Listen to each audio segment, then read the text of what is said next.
can't hold me. No man. Start a revolution with no man control. Start a revolution with the breath in my lungs. Sound off. Sound off. Hey, what's up, everybody? Wow, man. I know every time I think I come back and we do these shows, it's like a huge break. So sorry we've been gone. We've been super busy. Everybody's been super busy. But hey, welcome to Sound Off.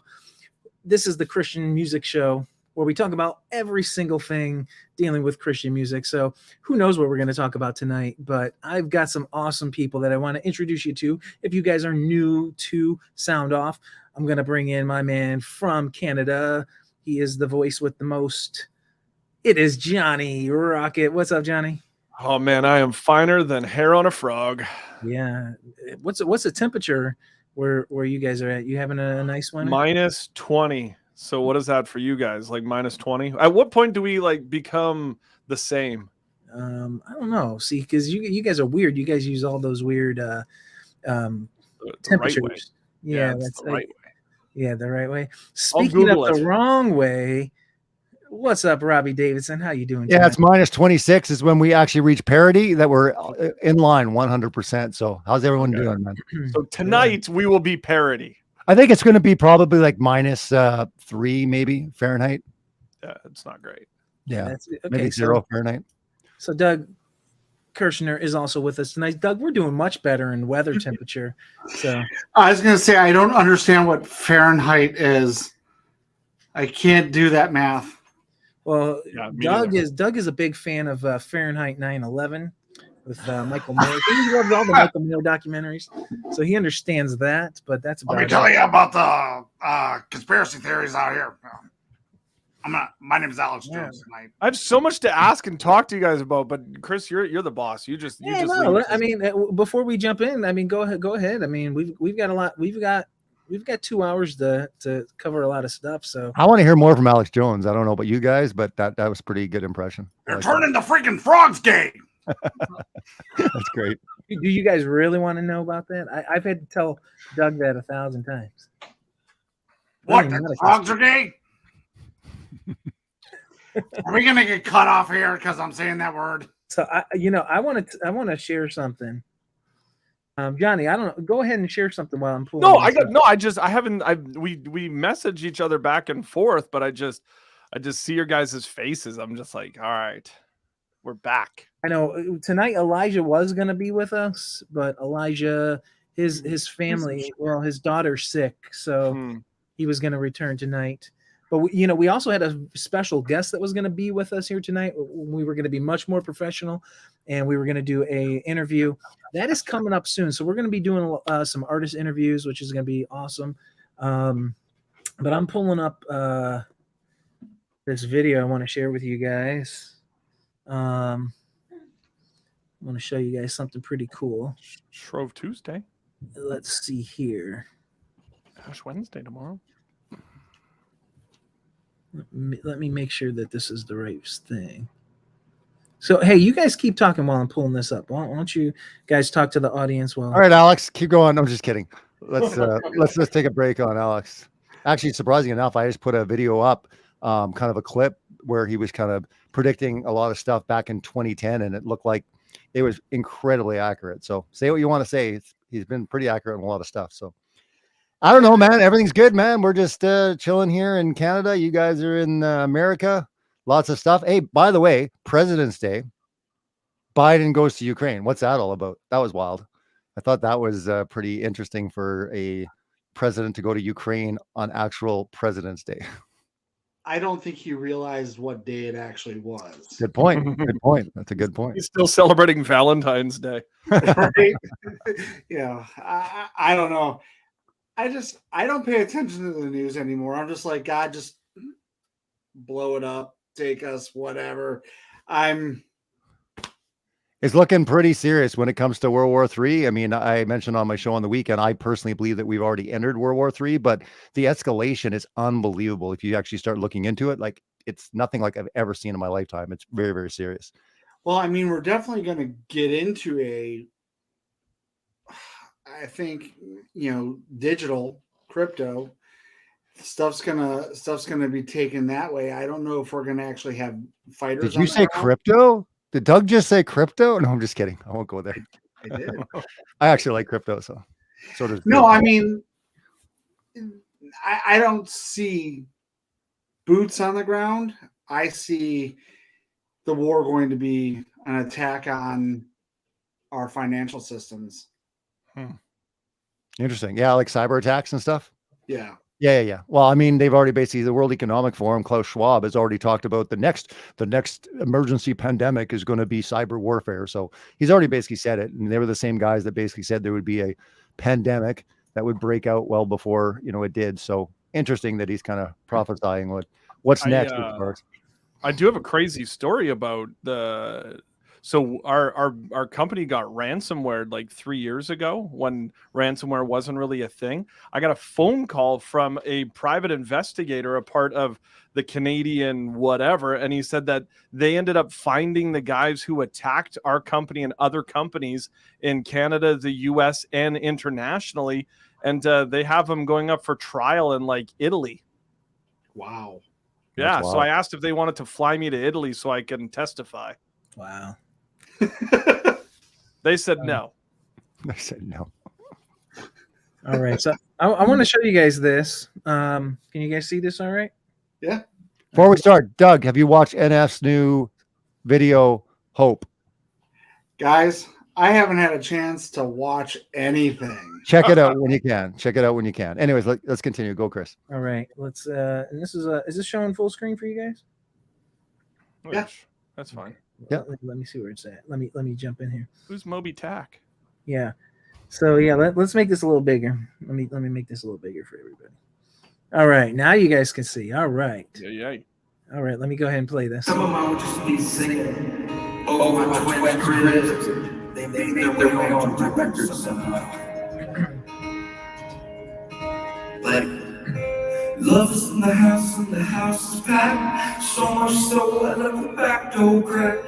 Mama always said it's a matter of fact that when love is in the house is packed.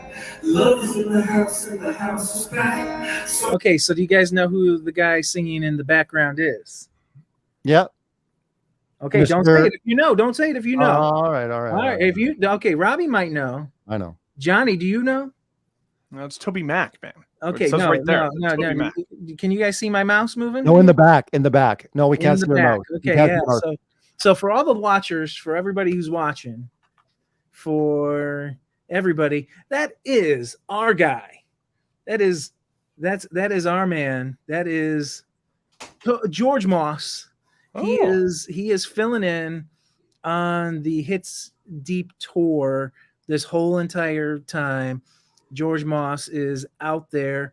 So if you guys get a chance, okay, so that's the guy, Take on the World. You got to kind of explain that. Right. The whole entire network. Yeah. Yes. So he's been right here on Sound Off. He's been right here, Take on the World TV. Also, he is a staple at Take on the World conferences. So you know what? You guys can think whatever you want about Toby Mac. Toby thinks the world of George, and George is filling in right now, and he's actually crushing it. So if you guys get a chance and Toby Mac is coming until he finds out George believes in a flat earth. No, you know what? And hey, hold on, Doug. No, and he just believes what the Word of God says.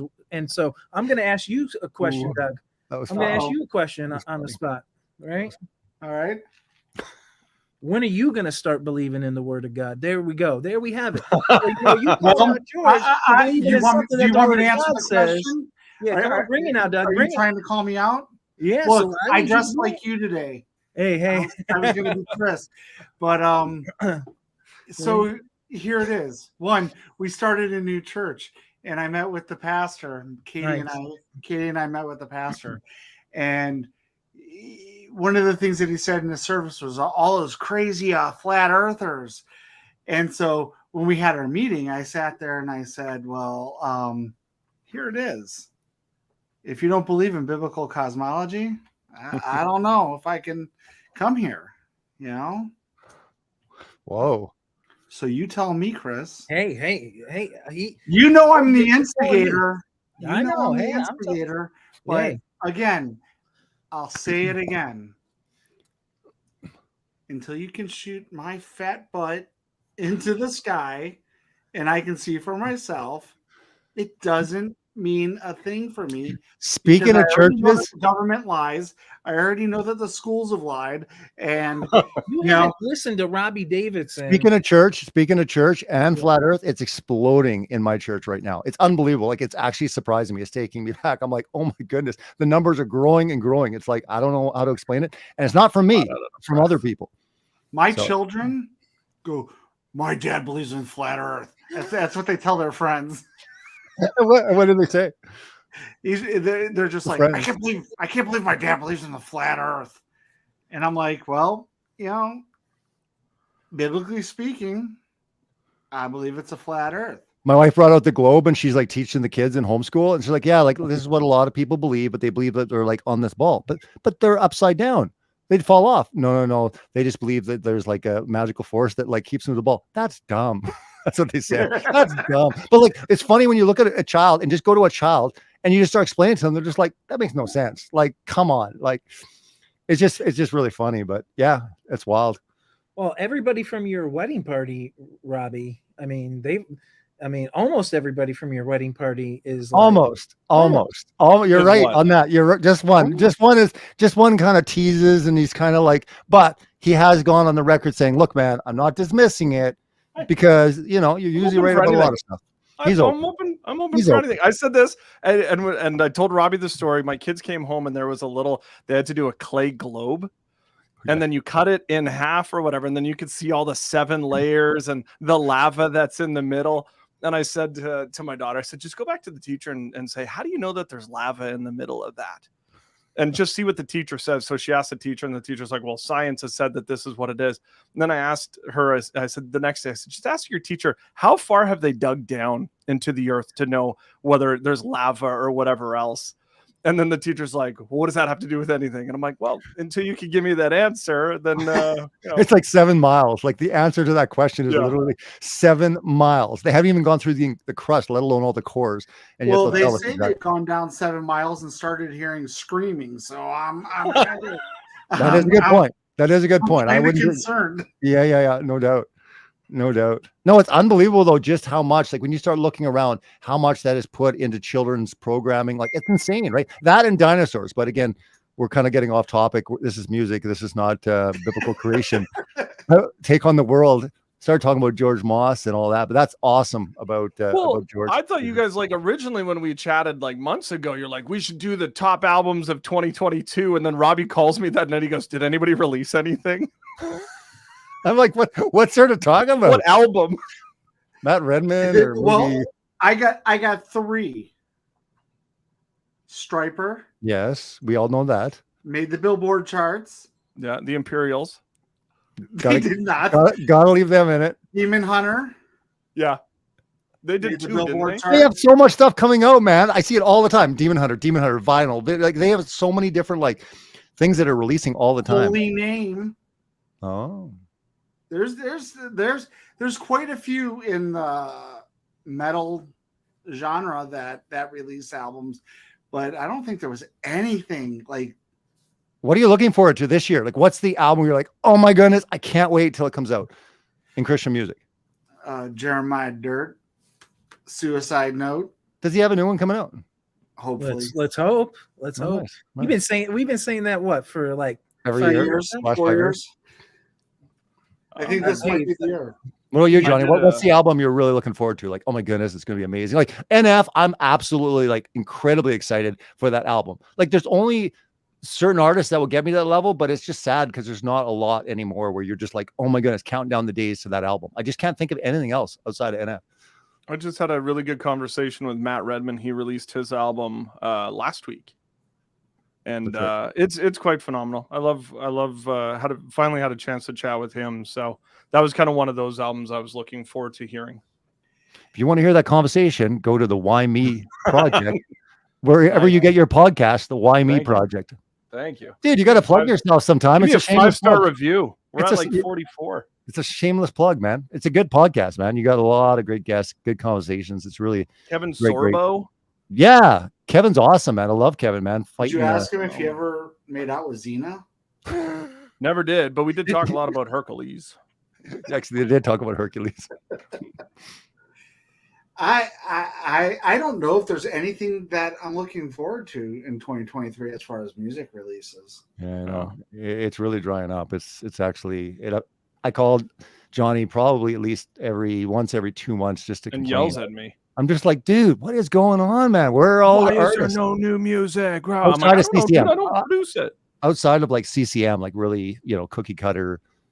It's just really dried up. Rock's really dried up. Like name any new rock artist, not something from like, Skillet or like Demon Hunter. Like what are some new big rock bands that are coming out in Christian music? I mean, the only label that I see doing anything like that is Face Down Records. I mean, they're putting out project after project after project. It's just, is anybody buying them? I mean, but they got to be streaming them. Even if they're not buying them, they're streaming them, or they've got. I mean, there's people out there that would actually consume it. That's why I get the fact that they're not buying physical copies anymore so much. But wouldn't they stream it? Wouldn't they be excited for that album to release? Yeah, but streaming to me, for an artist, it's gotta stink. Because they're not making any money. Well, they didn't make money on CDs really either. It was more of the touring and merchandise. And I mean, for artists, they really did make a lot of money off CDs. They never really did. But here's the other interesting thing. Now I forgot my train of thought as we were talking about it. CDs, artists. I lost it. It'll come back to me. I'm getting old. So Crumb had some really good stuff that got dropped, and the I remember the Play-Doh 20th anniversary of Lonely Superstar remix. If you haven't checked that out, Johnny, it's killer. I would love to hear it. Yeah, it's dope. It's only like on his Sunday. Bandcamp. Yes. Yeah, that's what I was going to ask though. So when all of these bands and stuff back in the day started to get their big break, if you will, they had things like Pure Volume and MySpace and that. You would think now digitally it would be a lot better for us to find bands, but I find that it's actually less likely for us to find anybody good because everything's so watered down and it's so hard to find someone. Here's an album just came out. I was actually really impressed with it. Colony House. You guys heard the new Colony House? Very, very. It's not CCM at all. It's very, very different, but it's good. Do you guys think? Do you think CCM or Colony House? You think they still are believers? And if you guys don't know who Colony House is, they are Stephen Curtis Chapman's sons. Yeah. So do you think they are believers? I don't know anything, Johnny. Now, do you know anything about John Steingard just produced his did the video for their latest single. Who's that? Dude, former lead singer of Hawk Nelson. Okay. Who's the atheist? Which is an atheist now. Yeah. He was going on and on. Doesn't mean he doesn't want to make money. Yeah. Yeah. No, I get it. Yeah. And there's been a lot of Christian artists that got people to produce their albums that weren't Christian. Right. That's happening. No, he just directed the video. Oh, he directed. Gotcha. Yeah. Oh, and really quick, I got something really special for the guests that are watching. We are not really serious tonight, are we, guys? I don't think so. Which is fine. I'm just gonna do it. It's gonna take a while to get to the Sorry, swing. Robbie and Johnny. Boom. Look at how young I look. Isn't that awesome? Look at that. I had hair. So if you Young. could, And no facial hair. What? I know. And there's only one. It's funny. None of us did. And you know what's funny now? All of us do. Every one of us have like mustaches and beards. Like every one of us, which is so funny. Back then we didn't. No. It's So like how many of your wedding party do you still talk to? All of them. all of them. I just talked to the guy. I talked to Johnny today on the phone, talked to the guy next to him on the phone, and I talked to Kevin just yesterday. He works with the homeless here in the city. So he does like 4 on, 4 off, but he does 12-hour days. So he's pretty bagged. But yeah. Yeah, talk to all three of them. Yeah. I have not talked to any of my guys. Yeah. in a long time. Out of my 4, I talked to 2 out of the 4. One of them, he just got married in December, and I was his best man. And the other one, we text back and forth, and we see each other once a year. so The other 2, That was like 10 years ago too. That was So- taken almost 10 years ago. Robbie wasn't in you. So Johnny, Robbie wasn't in your wedding. no, didn't I even got know married him. before I knew Robbie. I've been Okay. married for 16 years. Okay. This known Robbie. Thursday, No. Thursday, He was too big back then. It was just like, I'm not worthy, man. I'd be like, hey, can I get your autograph? Get out of here, man. He'd be doing stage presences because he's been in radio for a long time. So he'd always debut concerts. He'd always come out and plug Shine FM and stuff, or the light. At least he was a real friend. I could tell you this about Doug. You know, we had this thing, this place called Cedar Point, and Doug spent the night in my house, but he wasn't spending the night to hang out with me. He had a crush on my sister. Oh. So I really wasn't his friend back then. Danielle, we could have been married, and your brother would have been my brother-in-law. That's so creepy. And you So- would have. That would have been and weird. You still wouldn't have, and then you wouldn't have liked me. So that's how that would have worked. That's just the line you don't cross, with friends. Like, would you agree? I was having a conversation with someone else, and I said, "Dude, that's like weird." Like, some guy got upset because he was going after his sister. I'm like, dude, I'd be upset too if you're going after my sister. Like, there's a line you don't cross. If you're friends don't go after, their friend's sister. No. Look, we were what? It's fine. 5th grade, 6th grade? No, it was like 7th grade. It was like right before you left. No. Yeah, right before you left. Yeah, it was. All right, pictures or it's not true. Yeah, I mean, there you have it. I mean, Robbie and Johnny, you guys are the best of friends and love each other. I got to deal with this guy. He actually says, "I love you" every day. No joke. He actually says You tell him that every day. Every time I get off the phone with everybody, I tell them that I love them. everybody. Yeah, it's not just me. I'm not special that way, but No, you are. well, everyone gets a I talk on the love you. phone a lot. Yeah, So but guys, if you guys are watching this is like completely random right now. We did have some things planned, but I don't know how much we're going to get done on that. people don't care. They're just Well, like this having is fun because time. we haven't really talked to each They're other. not even listening to us. They're just on the group chat. I know they're just chatting themselves. So They're asking if I'm 8'11". No, I'm not 8'11". Are you crazy? That'd be like Nephilim level. No. All right. Uh-oh. I'm actually, as Rob Skiba would call me, he would say I'm a redeemed Nephilim. I agree. with red hair. That's right. How How tall is he? You have to I go. was going to so- say. I thought that I was tall, and then when I was in college, my 3 roommates were 6'11", 7 foot, and 7'1", Oh, and they're all baseball players, weird sport to be in.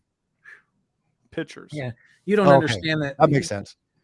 Do you even understand baseball, even though you guys have a few baseball teams? Yeah, we understand baseball. What are you talking about? Do we understand Hey, baseball? hey.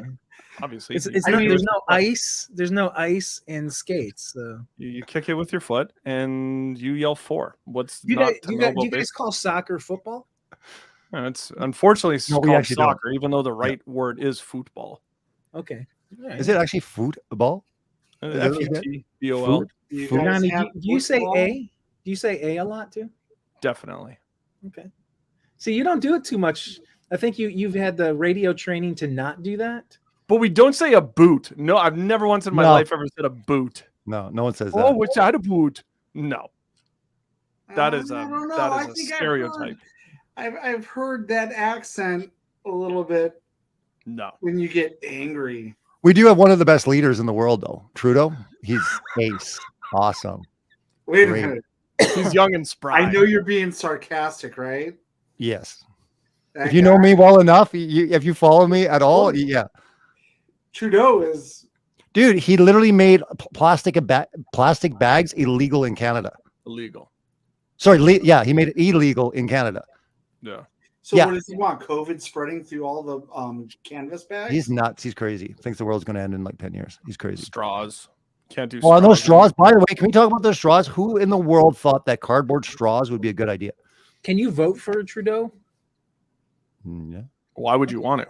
Yeah, Well, why would you want to? I would never so want to. Obviously, who did? Yeah, we have an election coming up in May.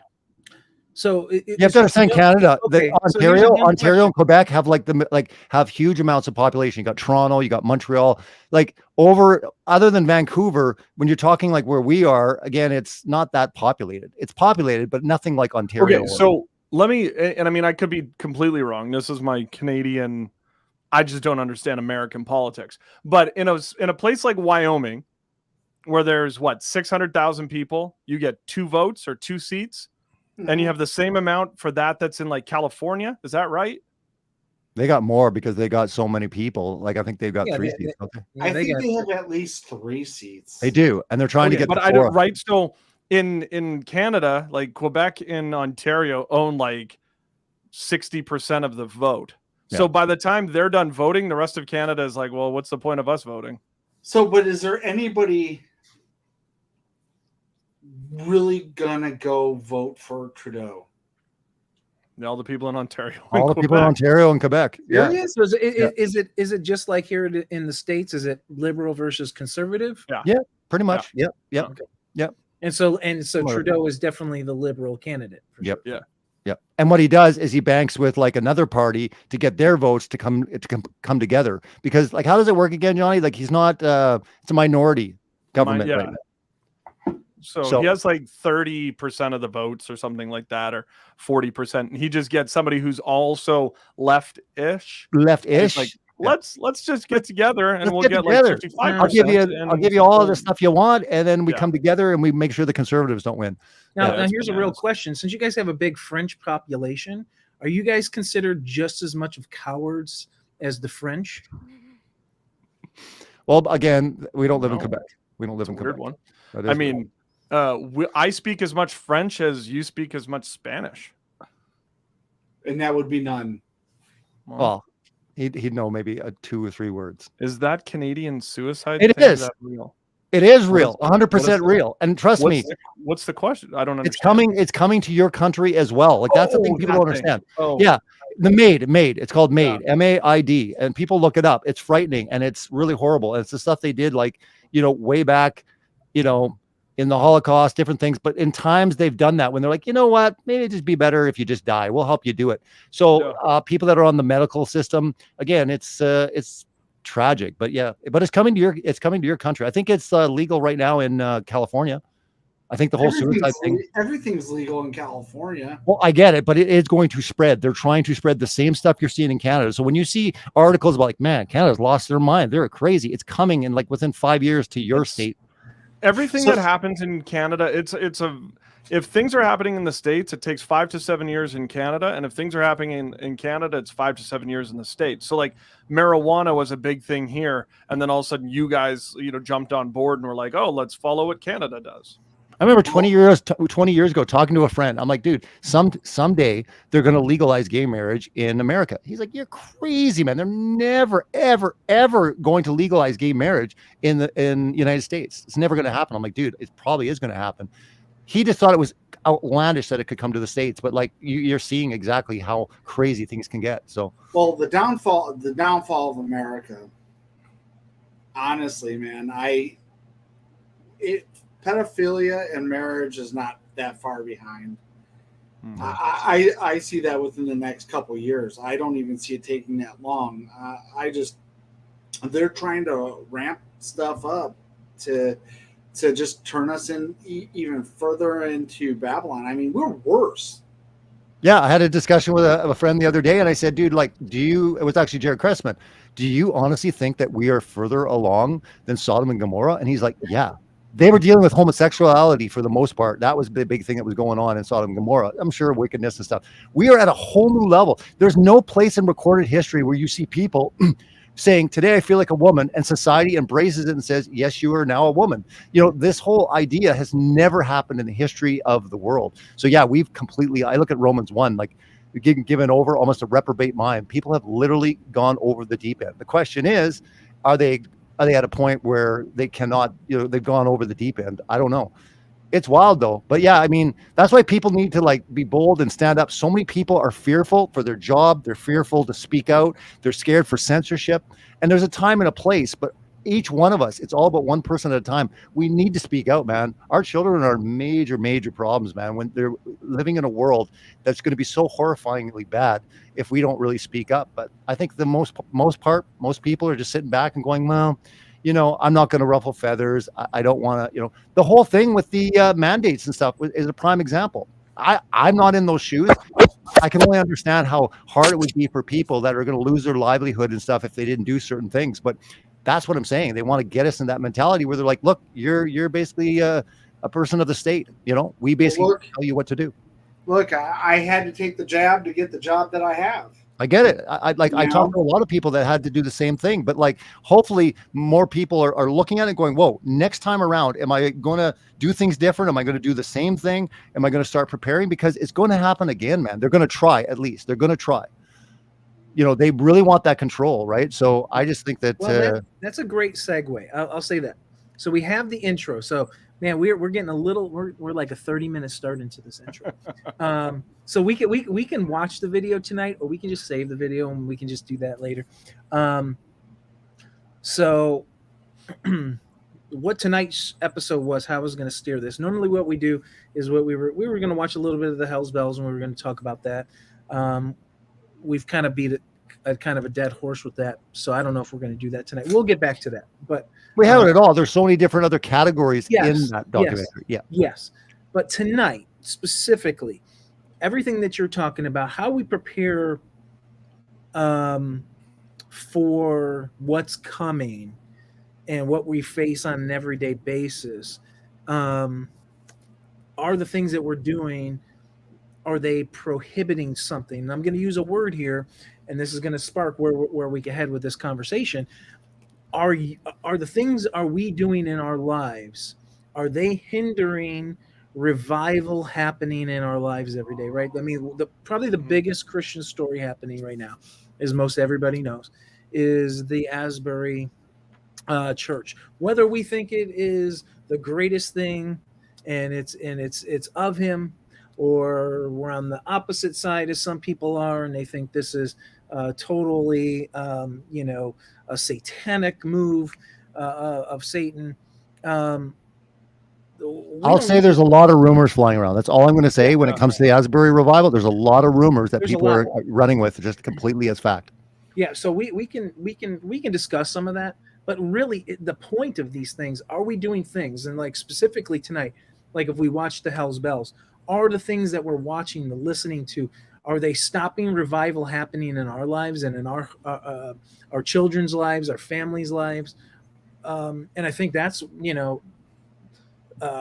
really the point of tonight's episode. And we can just spend time talking about that in particular, because really right now, I think that's how we overcome as believers, right? We've mentioned it so many times in all the other shows. It says, what's the blueprint for surviving biblical end days, and every day it is walking in the commandments of God through the testimony of Jesus Christ. This is the blueprint of revelation. And I think we get caught up in so many different things, and I'll lead it here with that into that question. Are the things that we're watching, the things that we're doing, whether we go, we can listen to secular music, we can listen to Christian music, we can, Doug's going to do some shows coming up on, some of the prosperity churches and some of the things and some of the other musics, the Bethels, the Hillsongs.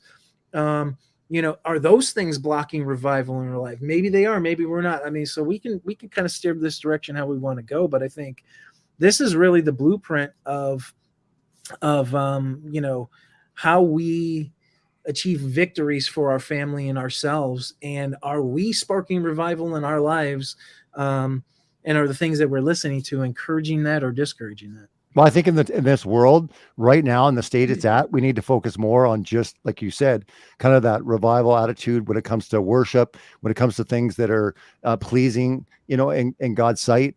Not nitpicking everything. I know we all can do that, and we can start nitpicking everything that we see, and this church or this worship or whatever. But honestly, I'm at a point now where we have to almost simplify things and saying, wait a minute, let's just praise God. Let's just, kind of humble ourselves and ask God. God is the only thing that is going to restore the nation, is the only thing that's going to prevent, in my opinion, the West imploding, the great empire of United States, being destroyed. I can't think of anything else. Well, in this collision course that we're on right now, in depravity, in the morality decline, completely right across the board. So I just think everyone needs to just look at it and saying, you know what, let's just focus on God rather than focus on what we see people doing that we don't agree with. Like, the whole idea is we don't want to become like Pharisees or Sadducees. That was their big downfall, is when they constantly looked at other people and said, you're not doing it right. Like the last thing I want to be is a Sadducee or a Pharisee. Go ahead, Johnny.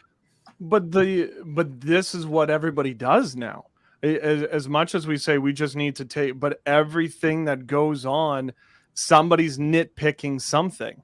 I mean, Chris just said Doug's going to be working on some things with some of the other churches and some of the big churches and some of the things that have gone on. So then if Doug is deep diving into it, is that Doug gathering more information, or is that Doug nitpicking on things?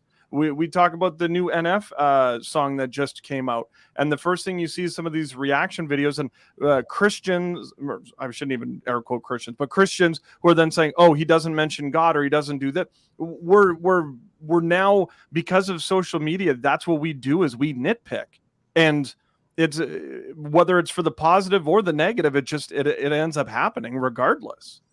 Well, so to be fair, I've been a nitpicker for about 25 years. And, Same you here. know, so here it is with the whole Ashbury thing. I just posted a little, what 2-sentence thing about it being, can we test the spirit on this? That's all I want to do, because I've seen it with Toronto. I saw it with the Toronto. Yeah, what was that? What was that one about? Dude, it kind of started out innocent. And then all of a sudden, you got people laughing like hyenas. You got people slithering around on the floor like snakes. So that, and the same thing happened in Brownsville. So my aunt actually was yelling on my Facebook page about it, because I said, let's test the spirit. And I said, First John 4, 1-6 tells you to do that. Tells you exactly to test it. And so my question is that nitpicking, or is, I'm not saying that they are. You might be called to it, Doug, though. You might be called to it. I wouldn't say that's nitpicking, because I think that's important, right? To differentiate, what is true of the Holy Spirit and what is a false spirit, right? Based on looking at the Bible, defending it from the Bible, not from experience or emotions. I think it's important. But again, it's about having that calling. If you feel God is calling you, to do this, it's great. It's almost like what you're directed to do. What are those steps that God is directing you to do?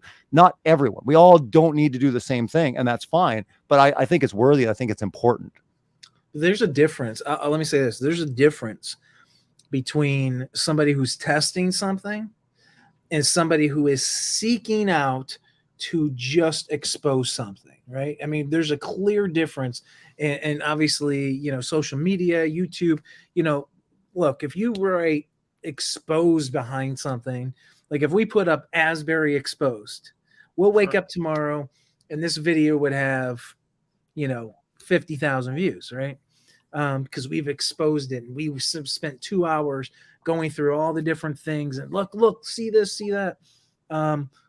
There's a great difference between testing, and I think we're all called to do that, right? We're all called to test things. We're not, I think it becomes a point to where we become so critical. One of the biggest critical, things and right here on Take on the World TV, which happened last night, which was the Way Remnant.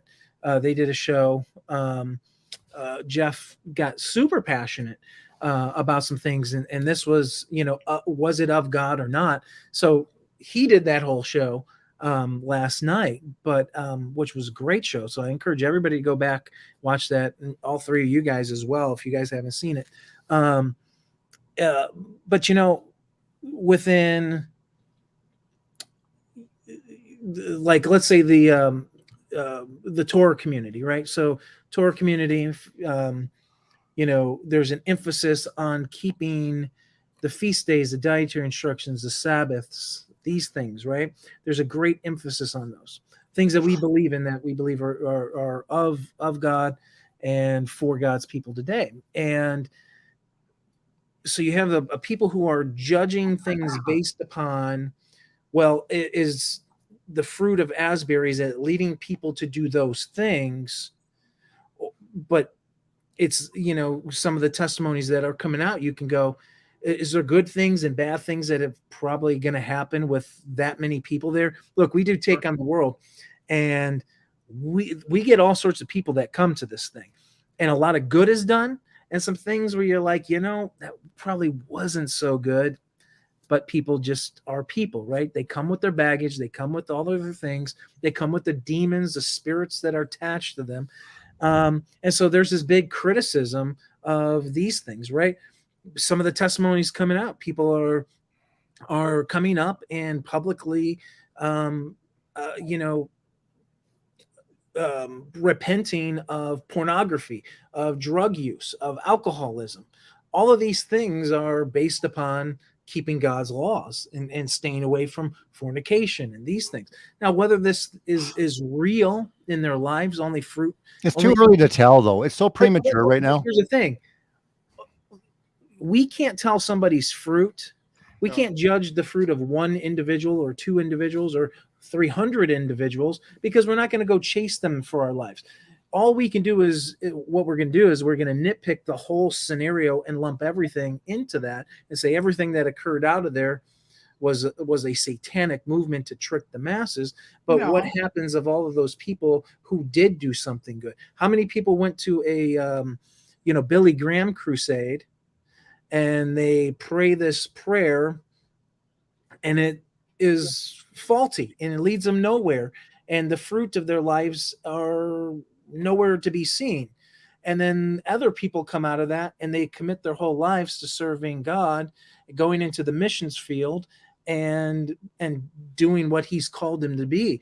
And so and that's not without judging Billy Graham himself, because we can nitpick everything about it's all about the person's heart, that individual's person's heart. And worshiping God around the clock is never a bad thing based on that individual and their heart to God. And if they're pouring it out and they have a repentant heart and that's happening. One thing I'll say, and I'll let Doug go, is it is spreading to a lot of schools now. It is spreading.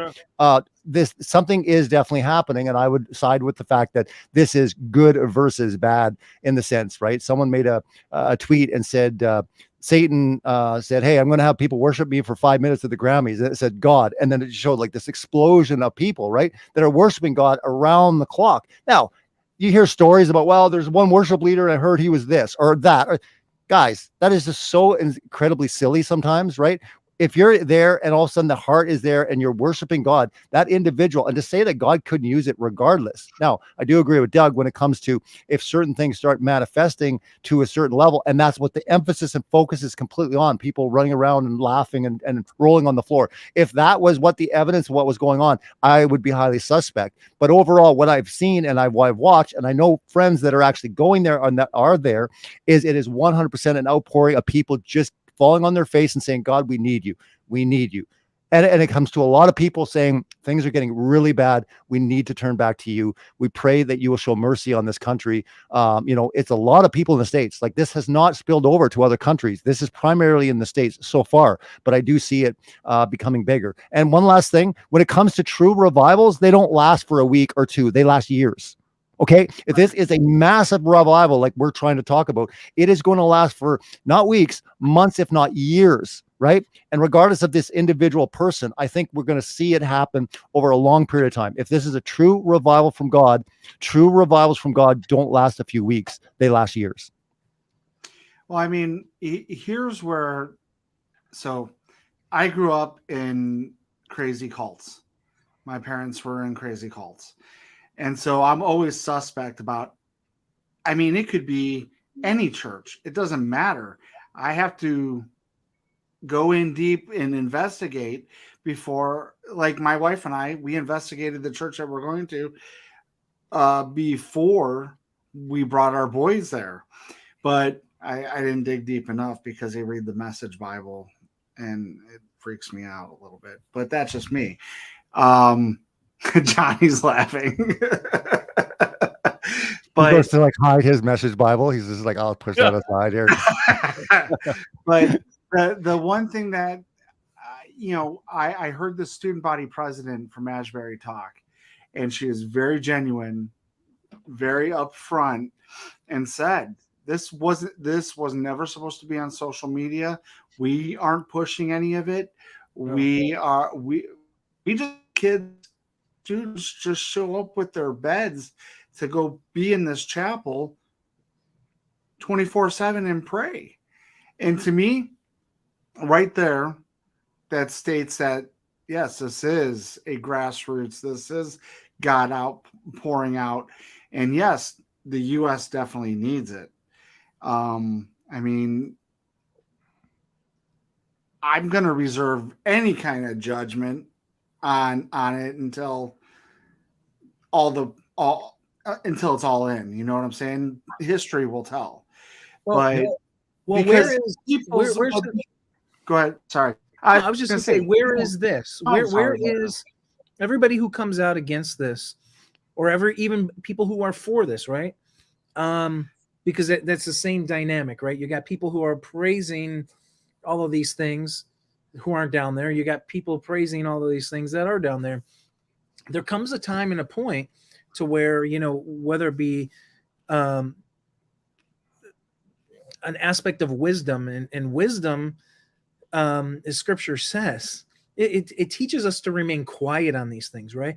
When you start to take these things to social media, and you start to have all your opinions being shown out there, I'm going to just be honest with you that there's a lot of foolishness in that, right? So, I mean, it's okay to be like, I just don't know, And so we go, I'm not going to judge. I'm not going to pray. We're just going to watch. I think that is where wisdom comes in play. And that's what we need to be praying for each and every day, right? How do we not be the nitpicker, the Doug, i.e. the Doug, and be more like the Johnny who sits back and, But see, I'm more like that. Johnny and I are opposite when it comes to looking at the world. He'll look at kind of more the positive level. Me, I'm critical. I'm calling him. I'm like, you know what I mean? But don't be a Doug. Don't be a Doug or don't be a Doug. That's what you gotta say. That's what you gotta say to me on the phone. Don't be a Doug. That'll wake me right up. I consider myself a watchman. I'm a guy. That's awesome, Doug. That's awesome. And people are called, to be a watchman, right? Like that's biblical, right? So if you feel that calling, no one can critique you from that. But I would say that if also becomes an obsession, yes. The thing is, if it's on you, if you're wrong, right? And that's very clear. And I think. But how silly would it be? How silly would it be though if we were all sitting here and saying, you know what, that Asbury, I don't see them talking about the true earth. I don't think it's from God. Like sometimes we get so passionate on our ideas on what God is going to do. How come he's not revealing the true earth at that Asbury? Well, I'm going to discount the whole thing. Guys, that's so silly. I go to a church where they don't believe in that. There's people, and a lot of people at my church, but like they stood up to the government. My pastor went to jail. I had a real reality check from God, a humbling, because I had left that church. And he was just like, look at this. They're standing for Christ, saying Christ and Jesus is the Lord of this church and standing up. My point is this, though. Every time that we have this idea of like what will happen, again, after 3 days, guys, none of us know. And this whole idea of just instantly saying it's from Satan or it's evil because you heard that homosexuals were leading worship. Guys, like you have to sit back and see kind of what's going on. I am seeing nonstop churches and schools, one by one, the list is growing. I don't know, it's 15 or 20 now. And you see different clips, people like on their face praying, they're worshiping. All those people are evil. Come on. It's silly. But what Jesus, Robbie, are they praying to? Well, exactly. But I'll say this, Doug, when it comes to this is not one specific type of church. I agree with you 100%. If this was like a revival inside the Mormon church, I would be like, well, that's interesting. All the Mormon churches seem to be, being highlighted. I don't believe that they're, talking to the same Jesus. We're not talking about that. We're talking about people from every age, demographic, all coming together, and people are traveling. And think about all those people traveling. Right? They're coming from all different backgrounds. They just want to join in and see if something's really happening or fall on their face or pray. I mean, I'll tell you one thing. If you go to a place and they're praying around the clock, not every single person's heart or intentions is evil in that place. I mean, they could have started evil, but God could turn it pretty good. Thing. Yeah. It's definitely a great thing because I go back to the old adage, God can use anything and anyone to bring about change in their life. What'd you say? He used a talking donkey. He uses me all the time. I mean, but the reality is that, I didn't think we were going to get onto this tonight. I think we're talking more. 100% we were getting onto this. But I don't think it's even personal.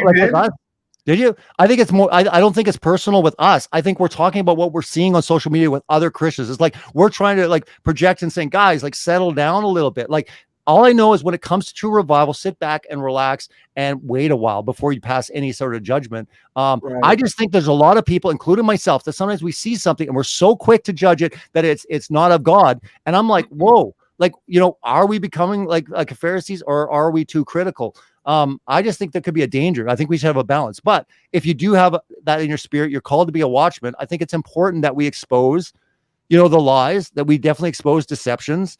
But again, it was 3 days, and all you saw on social media on the other side were people just saying, oh, it's not of God, it's evil, it's of Satan. This is just discounting it. And it's just like, guys, like, were you even there? Well, no. Someone posted a thing and said that there was a homosexual that led worship. And you're like, okay, can we actually spend like maybe 3 days, find out who that gay person was, find all their stuff? No one researches anymore. They listen to a clip and they run. What if God changed that homosexual's heart?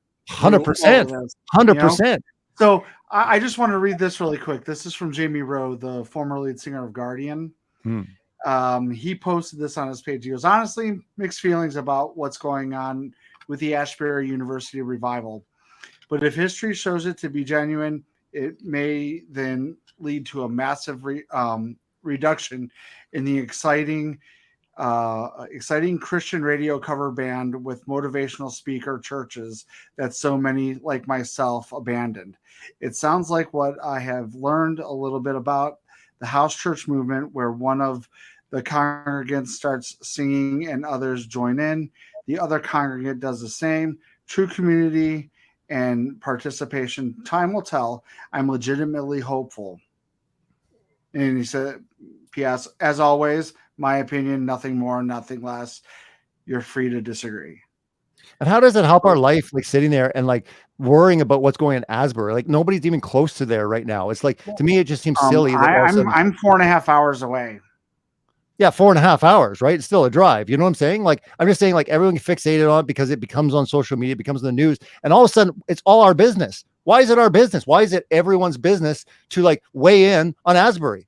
If that's what you feel it is, fine. But I just don't understand this. Where we are again, Robbie. That's where everybody is. Everybody has an opinion. Everybody needs to say what it is. But it is interesting though, Johnny. Like everyone's sitting going, I wish people will come back to God. I wish, we'd see this. The minute we see it, these are the same people that basically are completely critical. Like what I'm saying is, if you guys are, I wish God would just, send a revival. Would you even recognize it? Oh, I would recognize it because it would do A, B. It would show the true creation of Revelation. Like, guys, you have no clue on how it would. We know that people will repent.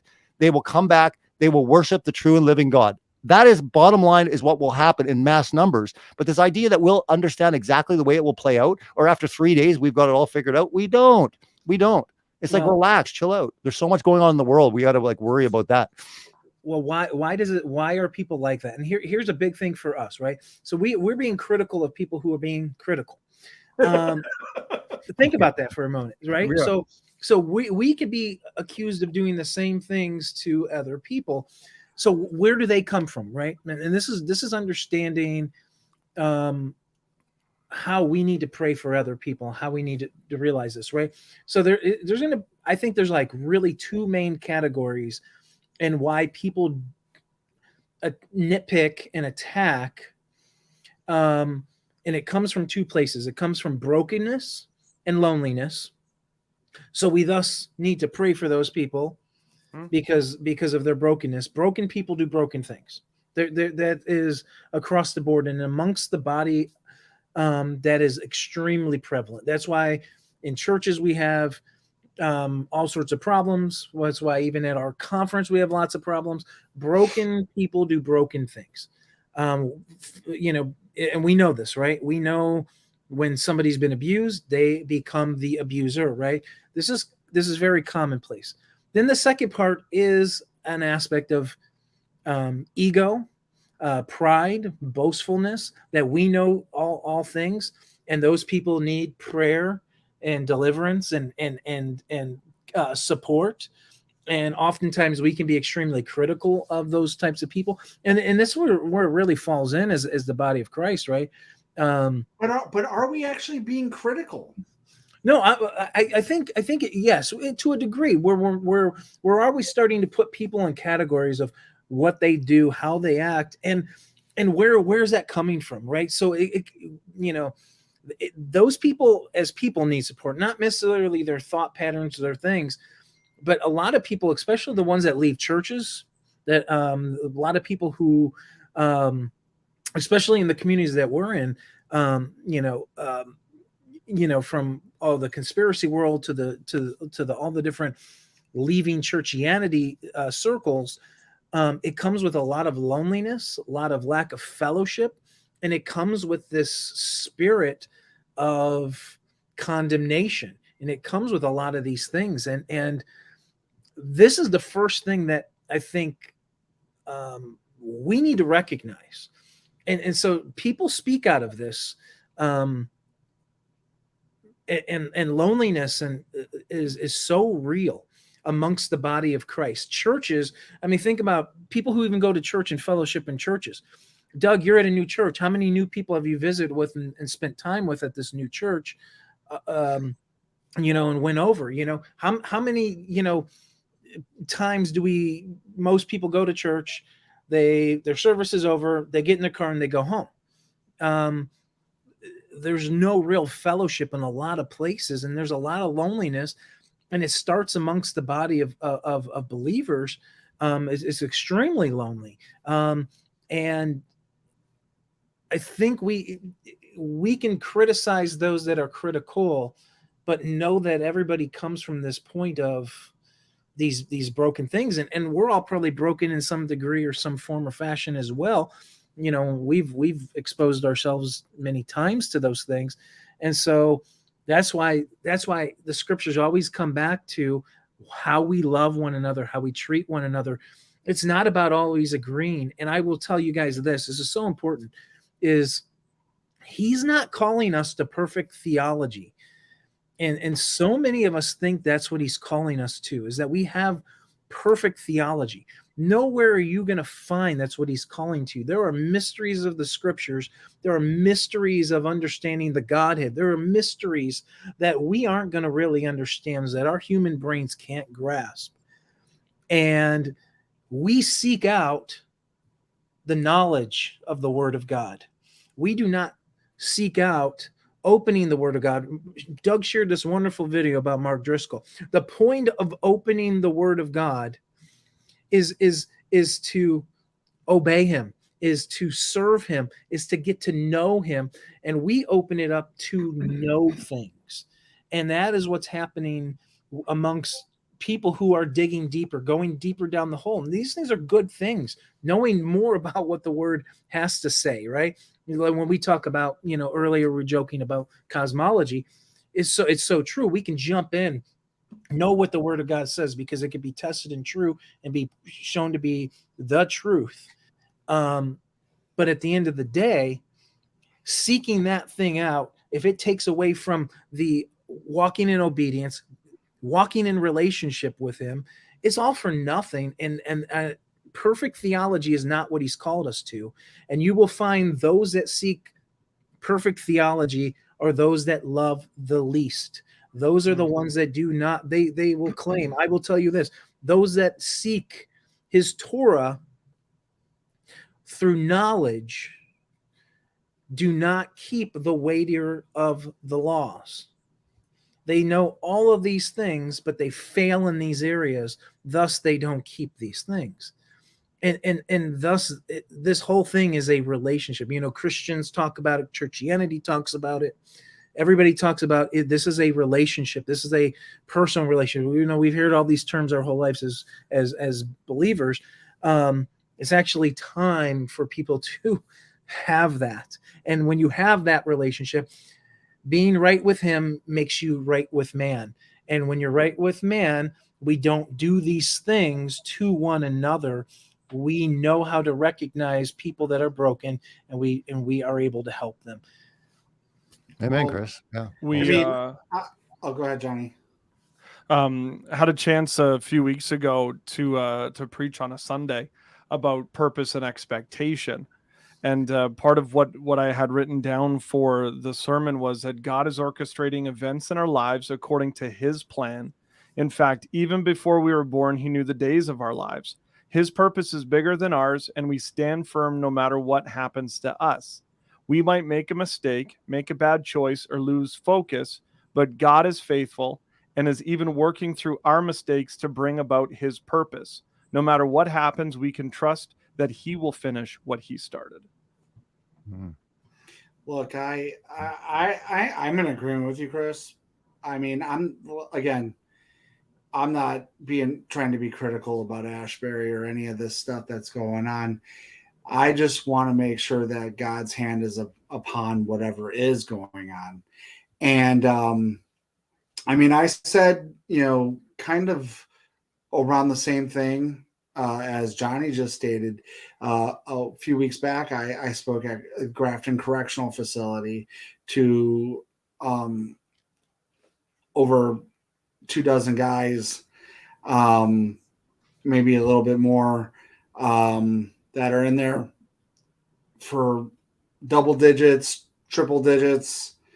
I don't know how long some of these guys are in there, but some of them are going to be getting out. And I said to them, for me to be able to move on in my life and to be able to do what I do professionally, I had to deal with my own personal traumas, just like we do have to do that in our walk with God. We have to deal with our past church hurts, our past Christian friend hurts. We have to deal with, I mean, I flippantly said that I grew up in cults. Well, yes, I did, but I've learned to deal with that and being sarcastic. I mean, I'm not really going to try to sugarcoat stuff, but I'm definitely going to say, look, if this is real, let it be real. If it's not, let it be exposed, because that's all we need.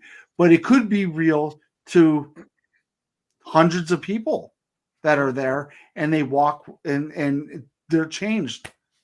They're walking, they're moving forward, and I get that. And I who am I to say anything about that? I just,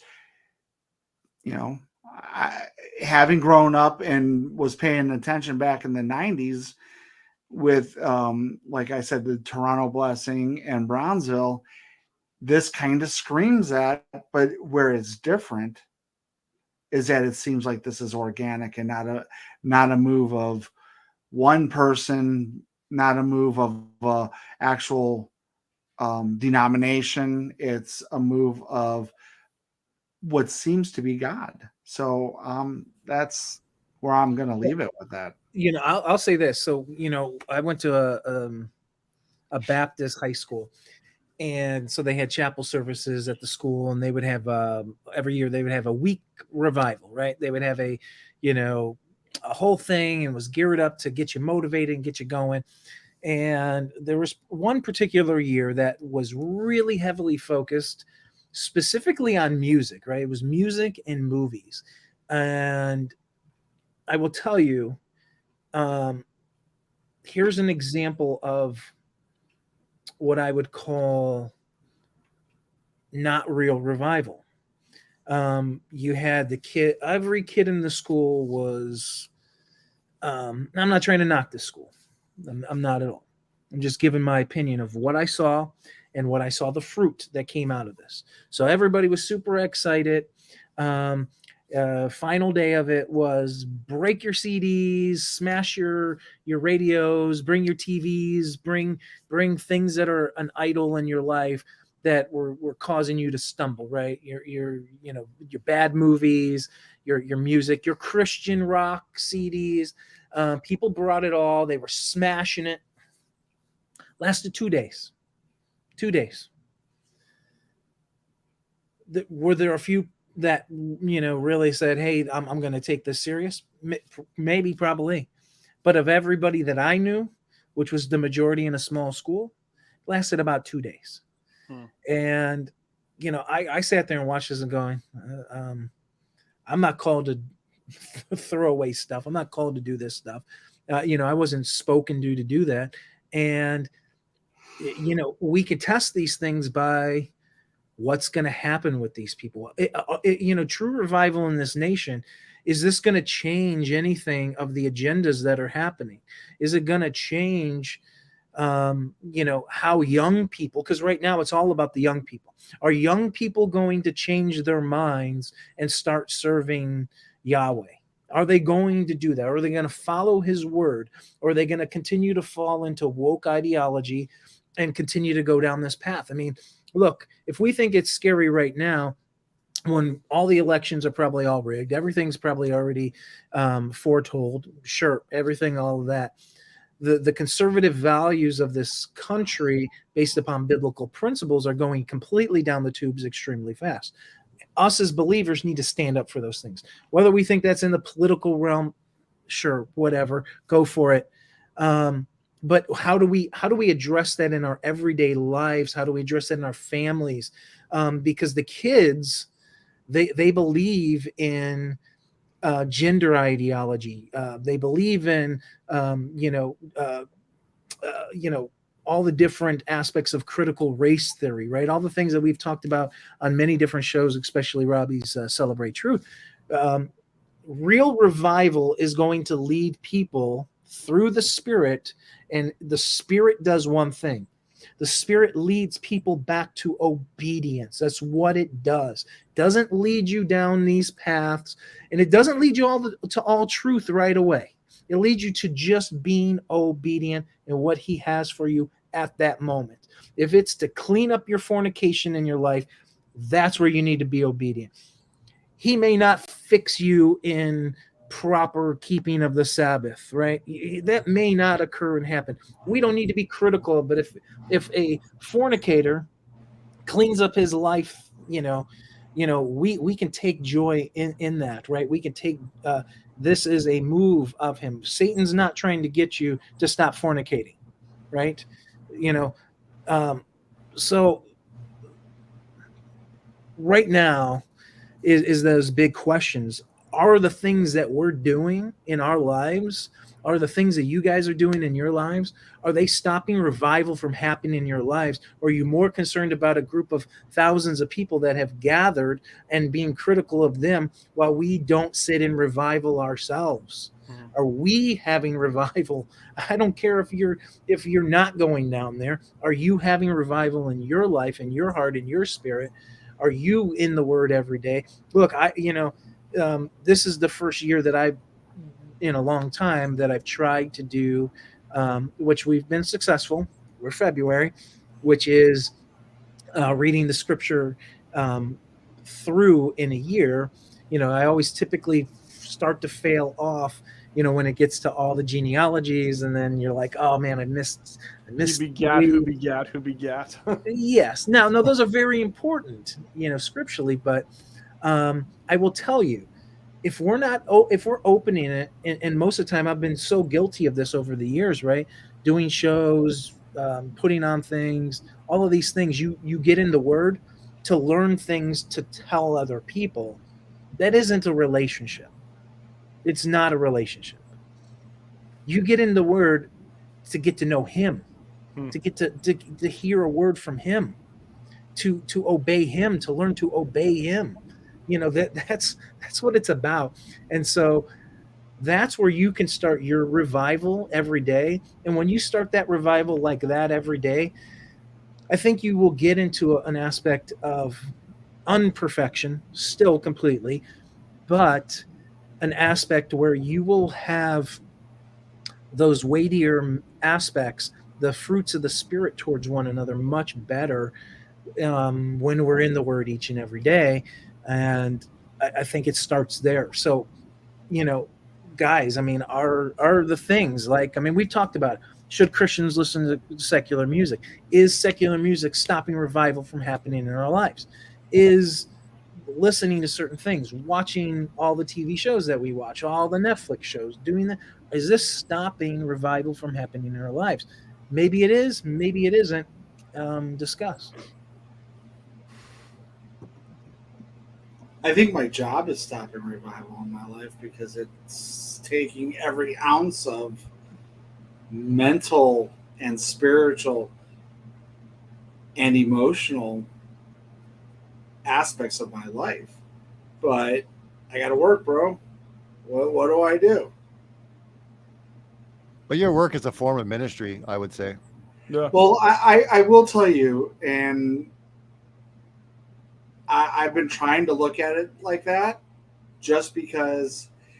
I mean, just the other day, I had a kid that was sentenced to 4 years in juvenile prison to plus a possible extra 15 years in adult prison if he screws up in the juvenile prison. So we're looking at 19, 20 years.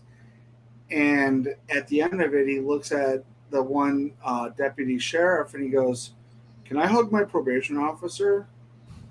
And the whole court got quiet. I hugged him and he started to cry and I prayed over him. Nice. Like, where do you see that in today's courtrooms? And it just shocked everybody that he even asked, but he knew that I probably was going to pray for him. Dude, that's literally ministry. Like, you have to look at your job, not like, oh, this is my job and it exhausts me. This is literally, truly, God is using you in that job. You know, that's like his ministry being worked through you. I mean, it's incredible. You have no idea the ripple effect, and you have no idea what God is going to do through you to that person. It's not even your words, or when you prayed, it could have been the Holy Spirit. My point is, there's so many opportunities, especially when you're dealing with that. What does the Bible say? It says visit people in prison. And, you know, I did prison ministry when I was out in Bible college, and it was just absolutely incredible. Like, I can't even put into words what kind of experience it was. Now, a lot of people laughed and dismissed it, but there were a few that God was speaking right traits to their heart, you know? Right. And these guys were scary, man. These guys were scary. But the fact is, you've got the living God. You have nothing to fear. I mean, you're literally an ambassador for him, and you're going to minister over these people's lives. So the fact is, you have the Holy Spirit. You're able to minister over these people's lives. It's not just normal giving them advice. You're literally being equipped with like the most powerful, you know, weapon against any type of evil or Satan's hold on their lives. So, you know, I would really start thinking the fact is, it's not just a job, dude. That's full on ministry. I mean, you might as well be a pastor. You might as well be called, you know, into like a ministry. That is ministry, man. That is 100% ministry. So it's not just a job. So you don't see when you're doing it, you don't really think about it. Yeah. You know what I'm saying? You know, I mean, we get into the daily grind of life, but I mean, I wish at some point we could all stop and get together and pray and start worshiping. You know, it would be awesome, but you know, I don't know what I'm trying to say. But if you were with a couple of guys and you say, "Hey, do you mind if I just pray real quick?" Like something was happening, they're about to leave or something. Like, do you think it'd be weird?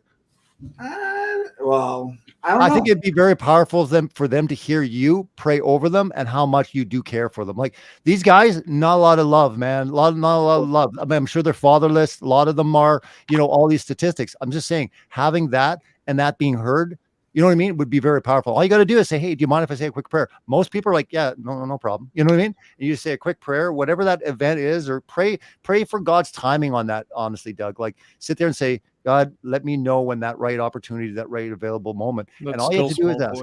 Yeah, just ask. But I'm telling you right now, you might be surprised to see how powerful it is when those guys that you're working with hear you pray over their life. You know, it will be very powerful and God will use you in miraculous ways. But yeah, 100%, dude, that's a ministry. You got to start thinking that when you wake up in the morning, it's like, God, you have me on this path. Like you're going to now work through me. This is a ministry called by you in my life. It's not just I'm working a job. It's tiring. It's my 9 to 5. It's not at all, dude. It's not at all. And I would go so far as to say any of us working jobs, you got to look at it like we're ambassadors for him. And it is a ministry. You don't know who you're going to come in contact with. We're the light in this dark world. We're the salt. That is what we're called to do. So no matter where you are, what type of job you do, God has opportunities for you to interact, and you don't know. I mean, you could be entertaining strangers or angels, I should say. You know, the verse where it says, you know, be nice or whatever. What is the verse, Chris, where it says, you know, be careful, you could be entertaining angels or whatever, right? So like, that was a Newsboy song. I don't know if that was actually. Well, it's an actual verse. It's an actual verse saying that there could be times where you're actually like talking to someone, and that's like an angel masquerading, and like, you know, just you never know who that person you're talking to, and it always helps to, you know, pray over someone. But even saying it out loud would be a huge thing for those kids. Yeah. So I wanted to say one of the things that I had heard, and agree, disagree. But I was listening to Glenn Beck the other day, and he had stated that I was too. that there's nowhere else to go right now because of the woke agenda. And so kids, our teens, our youth, they are Where my head went. but he said that the youth today are now throwing caution to the wind and finding God. Because you can't be any more rebellious than finding God at this point within the secular community.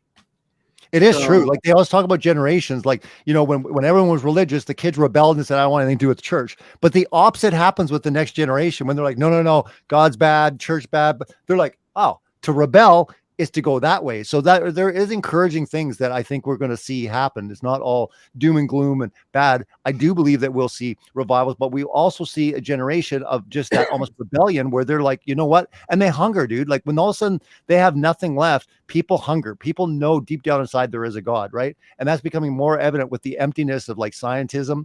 All the science has failed people, you know, and that's all coming to light. More and more people are realizing like, wow, I can't just trust the experts. I can't even trust science anymore. Well, what else is there? It's always been that war between God and science. So I'm always excited that so many more people are starting their journey by going, you know what? I trusted in science my whole life, thought that was the answers for everything, for the future, for why we're here, you know, what we are, all this stuff. And you know what? I can't even trust it. It's nothing but lies. Well, if it's all about lies, who's telling the truth? And most people realize it's like, you know what? God's telling me the truth. I walked away because I was hurt by someone that hurt me in church. But you know what? It wasn't God that hurt me. It was someone that was like saying they were representative for him and they failed. And I took it all out on God because of someone else, right? So when people start realizing it and going, you know what, God, they start giving God, I guess, a chance, or they start saying like, wait a minute, you know what? I was highly critical and I went this way, but you know what? I want to speak to you. I want to talk to you. And I think we're going to see some pretty huge outpourings happen because people are empty, man. You know, we used to always talk about the fact that people are empty and that God-shaped hole and stuff, but now it's getting so desolate and so despondent with people looking at our culture. It's so nihilistic. It's so hedonistic, but it's at a point now where it's dead. There is no morality and anything goes, right? It says, if you don't believe in something, you'll believe in anything, but that's where we're at. You can be anything. You can be a cat and get a litter box in your classroom almost now, you know, that's where we're at, right? That's not good for people. They like deep down inside, people are like, nah, that's not good. I need structure. I need to understand what the truth is. And anybody that searches for God will find me, he says, right? Anybody that truly searches in their heart. And I think a lot of people are starting to search in their heart. Well, guys, hold on for a second. So we missed our 1 hour break. So tonight we have a different sponsor. So not the sponsor. Okay. What? Not the sponsor. We can do that at the end. But we have a different sponsor tonight. I want to share with you guys that. If you guys haven't noticed, the shirt that I am rocking, okay, it is the Take on the World t-shirt, okay, guys, that we have available through, let me share this with you guys. I'm going to pull this up. And can you guys see that? Did that pull up okay? Mm-hmm. All right. So that you can find this right at Nana's Market. Go follow them. This is $17 plus shipping and handling. So it's an absolutely great deal. None of the money goes to us here at Take on the World TV. So why is that a sponsor? Because they're going to be working with us in the future when we do the conference or do anything. They're going to be a great asset to us. And this is directly through Ian Fiducia's family. So all the money goes and supports them to get this company off the ground. So if you guys are looking for custom-made t-shirts or anything, reach out to them. They probably can help you out. But if you guys want to support, rock the Take on the World TV logo that Aaron Sampson designed for us. It is the updated version. So it is the really nice, high quality, high res version. You guys can go pick this up, $17 plus shipping and handling. None of the money supports this channel, but it helps to go support our future with Take on the World live events that we're praying about doing. And I'm going to, at the end of the show, I'll give you guys a quick update on that kind of stuff. So please make sure you guys go to Nana's Market. You can see how it's spelled with a Z, Market, and then you can find how to pay there. So $17 plus shipping and handling. And next time, buy that shirt and take a picture, send it to us on Facebook, and we can just know that you bought it. We won't embarrass you and put you on YouTube or something. But we would love to get Doug, Robbie, Johnny, Elijah, Josh, everybody that's on this show and all the other shows to rock this shirt on occasion. And you can wear it out in public and people can go, what the heck is that? It's Take on the World TV. Nice. So We need a sound off shirt, man. hey, there we go. Nana's Market can create Feel that that. for us. Aaron, if you're watching, design You something. can do the sound off and then the little Take on the World TV at the bottom. You know what I mean? Yeah. It could still be Take on the World TV. Just real quick, I do understand when people say shipping and handling, the shipping aspect, but when they say handling, what percentage of the charge within the shipping and handling would be the handling? I've always wanted to know. I'm always curious what the handling part is. 25%. Hey, look, You think it's have you ever 25%? tried stuffing envelopes, Robbie? Come on. Of course he does. I actually haven't seen the shipping and handling for a while. Most people are like, and shipping, right? But like you put shipping and handling, right? I'm always Now, do wondering. you charge about the handling, Robbie? No, You, No, I okay. don't. No. It's $15.95 shipping and another $25.95. My handling is grabbing a DVD and going zoop. That's my handling. I know that there's costs in that, but I just think it's just funny, the shipping and handling. By the way, things have gotten really expensive to ship lately. I'm just saying. Yes, they have. Everything real. has gone up. Everything has gone up, man. Everything has gone up. I was out with Kevin the other day. I'm like, dude, like specifically, what would you say that really alarmed you with an item that really went up in price? He's like, everything. Like, Do I'm like, you- no, I said specifically, no, everything. So here's a real question for Robbie and Johnny. Do you guys purchase items from the U.S. time to time? Oh, you mean like yeah, on the all line? the time, online and stuff? Yeah, all the Yeah. time, all the time. No. Yeah. Yeah. I don't Johnny, online no. shop. Robbie, yes. I've never online shopped. I've never bought it. Robbie just bought me was gonna buy me something the other day, and he's like, "I'll do it for you." I'm like, "Cool." I did buy I'll it. give you- I did buy it. Yeah, But I'm you like, I'll still just give you bought the it, cash. Johnny. Well, So for our Canadian, so you know what? For our Canadian watchers, where would they go to maybe stay up on the latest aspects of Christian I music? don't know, maybe Christian music, Johnny. Well, I'm glad that you asked that. If you go to bornagainsound.com, you can get all your new and used Christian CDs, vinyl, and cassettes. Yes, ladies and gentlemen, cassettes. Yes. Wow. So Canadians, you know what?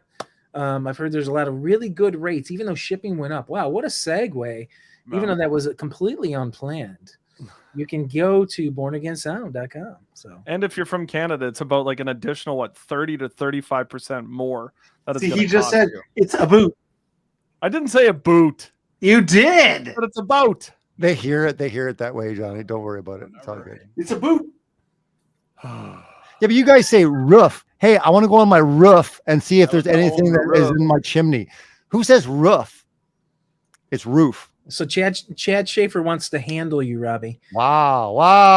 I don't know if we need to nitpick. Do we need to nitpick, or Dude, do we need to? Dude, test we didn't the even go for spirit? dinner. We didn't even go for dinner. What are you talking about here? This is insane.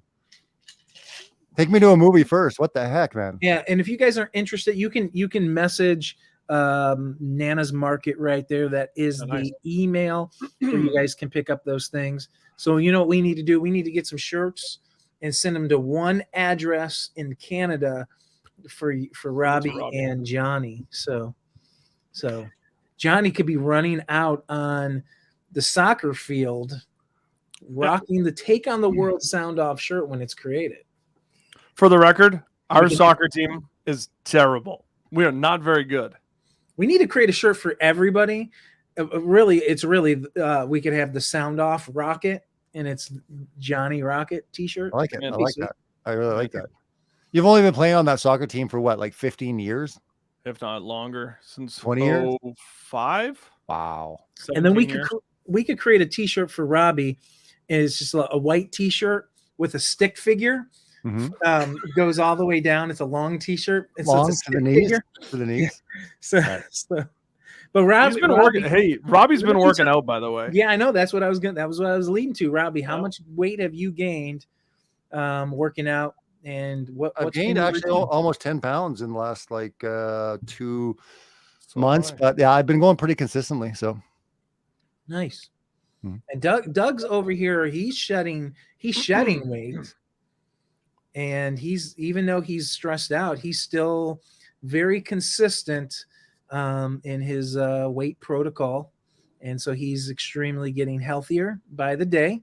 you We feel can see so much their different. You face. feel so much different if you're like Mhm. working out. For anyone that's like thinking about it or on the fence, honestly, you'll feel like $1 Never million. thinking You'll about feel it. so much different. Terrible idea. If you go for like 2-3 months, you'll be a different person. Sucks. So I was in a car accident beginning of January. That's and true. I had to go to my doctor, and my doctor was out sick, and so I got like the backup doctor, and I step on the scale, and he does like my blood test and whatever. He goes, "Yeah, you did get in an accident, but you could probably lose like 15 pounds." And I'm like, "So you're saying?" He goes, "Yeah, lose some weight. Your blood pressure's high, and you could do something about that. So step it up." I'm like, "Oh." Well, So do you my have wife high goes, "What the do you have high doctor said?" And he stress goes, too? "He says I'm fat." Ooh. Is that what she You- asked you? Is Christian radio, is it stressful? Oh gosh, yeah. Oh, come on. What's Have to stressful appease about it? everybody he and is all like- all this the people guy's job. yelling at you. Yeah, right. It's He's like running the stressful show. because He literally like runs the show. He just strolls in, he strolls out, does So his Robbie, thing. or He is Johnny, a workhorse, man. Like he literally works and works. where can people find your? So Johnny has another show. Yes. I don't know if you're.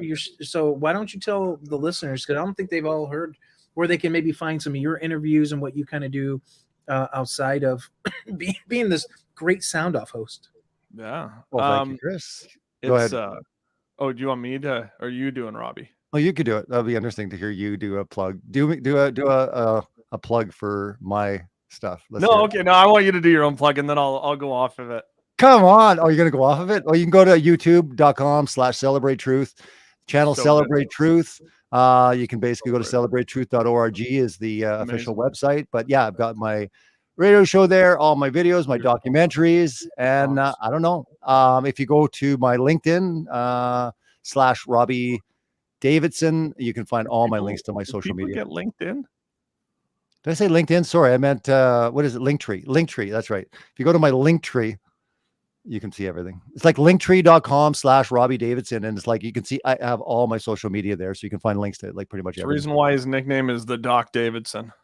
Nice. See, look at Oh, that. You get a whole that's me. presentation. Look at that. Yeah, What do you mean? nobody asked what you did, Robbie. I asked what Johnny did. I wanted Because Robbie to do his everybody thing. knows what Robbie does. Robbie, Come you've been on. around. You've Robbie's been around for BT. so long. You're the most famous biblical cosmologist in all of Canada. All That's of Canada. true. If you, That's true in Canada. Yes. he- Yes. he- I would he's the agree with most that. well known. Maybe not, let me take that back. He's probably not the most popular. He's the most well known. There's a great difference between the two of those. Popularity. Who's done more work? Who's done more work on biblical cosmology in Canada than me? You know what? Remember when I said Get back to before, me. there were a lot of Get back to people who did things. They were very critical based upon loneliness and brokenness, and the other group was based upon their ego. So, yeah. So we love you, Robbie. We support you, Thank you. and to know. we. Hey, this is Johnny's time. You got it up here. Yeah, Why Me project. hey, we got plenty of No. time to do this. Johnny, why don't you tell us a little bit about the Why Me project? Sure. Started almost 6 years ago in April. And we talked to artists and authors and athletes and really anybody and everybody with a story. Releases each and every Wednesday. And this last week we had Matt Redman, which was I've over the years being in radio, I've had a chance to chat with a lot of Christian music artists. The first time I had a chance to talk with Matt Redman, and we talked about him and Tim Hughes and Martin Smith of Delirious. And it's been a really great opportunity. Those three guys are probably the most instrumental worship leaders. They of changed the worship. They UK. literally, they changed worship. They literally They changed. ruined it with that cheesy guitar rock. Don't diss Martin Smith. serious. Oh, great. Let's sell 1 billion records and Don't diss Martin Smith. 280. What have we done? 282 interviews. Wow, 280. Yeah. Wow, it's a lot, dude. Yeah. So what was the highlight? What was the highlight? What's one that just kind of? Dude, there's so many. That I stick out. know. Like, Okay, everybody recent asked that question. this year. Matt Redman. Really, it was red. It was Kevin Sorbo was cool. really good. what about last year? I'd have to look through my. I mean, Mark. I know it was. It was Mark Wahlberg. Mark Wahlberg, my best friend, Mark Wahlberg. That's right. That was his biggest name I think they've ever had. Yeah. Kirk Cameron. Yeah, I love Kirk. Kirk Cameron. Kirk's Did you great. ask him if he's actually chasing down Christmas trees? What? Is that a movie Trying or to what? save Christmas. Oh. That's like an old one, yeah. He's doing some really cool stuff on homeschooling now, isn't he? Like, yeah, it's pretty cool. And reading at libraries and that, because a Yes. bunch of libraries were like, we That's don't right. want you to read your stuff here. So he's Yeah, very we only want drag. We only want drag reading hour. We don't want anything to do with faith and love and gentleness, and like it was all about the fruits of the spirit. It wasn't even like in your face, like religious. It was more about like, let's talk about love and yeah. But I mean, like every week Kindness. it's somebody different, and you don't know what their story is going to be, and you don't know where in the hills and valleys of life they're asking God that question: why me? Why? Yeah, are he you always using gets into me that this question. way? Or- Yeah, you always get into that question. You're like, why me? Yeah. So why I mean, you? Tim's son had passed away, and we talk about him and the loss of his son. The week before that was Mayo Sowell. He was NFL player and then got busted for drugs and spent 5 years in prison, and now he's a pastor in Atlanta. And so, yeah, a lot of really cool stories and really cool people that we met over the years. Amazing. Yeah. Yeah, it's cool. I like it because no matter what you think about certain individuals, like when you listen to Why Me Project, it's like the Why Me podcast, you get into like just who they are. It's such a genuine, heartfelt, like it's not like, I don't know how to explain it, but it's just really they just get into themselves, man. They just become themselves so freely on the show. Because the questions and the way you lead it and stuff, it's not like all like, oh, what movie you doing? About it's more like, what does this mean to you in your life, and what's it like in your family? Robbie's been on it. I have. Tried to get Doug on it, but Doug turned me down. Says we weren't big enough. Yeah, I know. I told you this year. Yeah. This year, you guys. Dude, I got copyright strikes for putting it on my YouTube. Okay, I'm still bitter about the whole thing. Your little company like literally shut it down and striked me. I'm like, I can't even have it on YouTube. You can't even have it on YouTube, Chris. That's how strict they are. Okay. So if you think you're going to take a little clip from them, boom, take on the world, take them down. Okay. Don't. Yeah. My Facebook messenger is going off right here. Okay. Let's so here, you know what? Here's a great opportunity, guys. So let's get our what we were going to do tonight. Let's spend about we're going to watch 10 minutes. So we're going to let's watch 10 minutes and we can come back and answer. Snack. Yeah, to eat your snack. We're going to watch 10 minutes of so we can get through this thing. We're going to watch 10 minutes. Chris doesn't like Hell's Bell. Just skip to the end of it, and then we gotten through it. Dude, we literally got like a half hour left in the show. And you want to actually start watching a 10-minute clip and talking about it at this point? So we can get back to the question that I asked. Are these things keeping us from revival? And so I just need a break. So take a break. Go take off. Just shut your camera off and we'll chat. It's all good. You're making it sound like we have to have some, here's what I propose. Next time we'll kind of do it structured, but I think because it has been such a long time, we were all so excited that we were all together again and we were talking. We were so excited. So again, it went off the rails, but you know what? People are loving it. They're loving the show. Okay. They're loving the discussion. So let's just go back to fine. Everyone, bad idea. All right, I got you. I'm just saying, people can look forward. Just do 5 minutes of it. Just do 4 minutes of it. No, that's like such a tease. It's like 5 minutes. 3.5 minutes and just get through the Aleister Crowley part. Hey, Just Doug, go right to speaking of the which, end where they speaking of run which, the credits. in all seriousness, Doug, how close do you think you are getting Eric Holmberg on, at least at some point, maybe near the end? I have been trying, man. He keeps on dodging the question. Really? So I don't know. I think he likes to interview and call out other people. He doesn't like us wanting to talk to him. I don't know what's going on. But it's like a tribute. It's like a paying respect of like the work that he did. Like, did you explain? Yeah, I mean, maybe No. if you try to contact him. Yeah. He's on my Facebook. We're friends. He just No, won't. same here. And he actually said he would come on my show years ago. I reached out to him about. Taking all the help we can get, Karen. Nice, We are nice. terrible. There We're you not go. good. There you go. You You got help coming your way. I like Eric. One of the things that He's definitely changed his stance over the years, for sure, in certain things, right? Nothing bad, but he has literally kind of, changed over his life. We all do. If you actually think about the stuff that you believe in now versus like 20 years ago, it's probably a lot different, right? mhm. Robbie thought the Earth was round. Thanks. That is true. But I was thinking of like your eschatology changes usually, like certain things, like what we're so passionate about right now. The reality is that we probably won't believe that in 10, 20 years on kind of non-salvational. Thanks. What's with the flashback? What's that? What's with the flashback? I'm not sending you any more pictures. Hey, anyone watching knows where to get the picture of Chris? You know which one, what picture, the one that taken the World Conference that was put up on the screen that Chris was not happy about, that Tony Stover put up. Chris was very upset. I have that picture right now. Thank you. Thank you. Where is Send it? it What is and this we'll share it. picture? Well, too bad you guys can't share anything. Chris, back in the like late 80s or like early 90s or something. I don't know what year it was, but it's good times. Oh, I can't share anything, Chris. No, unfortunately, you can't. Why do you get all the power? Uh, All this somebody has control. to have. Somebody has Chris to is have. a control freak. He's a control freak. Give someone the co-host ability right now. I'm just joking. I don't think you It's all actually. good. It was a great time. Like we had a great time on the wedding cruise. We went. That's where I breakdanced on, and many people have seen that. You love to play it many times. So random. Chris will just we'll be talking heartfelt, ministering to prisoners. He's like, guys, got a video to show you. Boom, me dancing on the ship. It's like it has nothing to do with what we're talking about.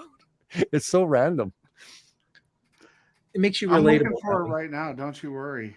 Which I don't We mind. We did karaoke on the night before your wedding. Yes, you know what? And Chris probably hasn't seen that, me going up on the stage when we did the karaoke, because the clip where Shree speeds it up, the whole wedding video. But there's that part where I do you guys are all singing in the background, my background singers.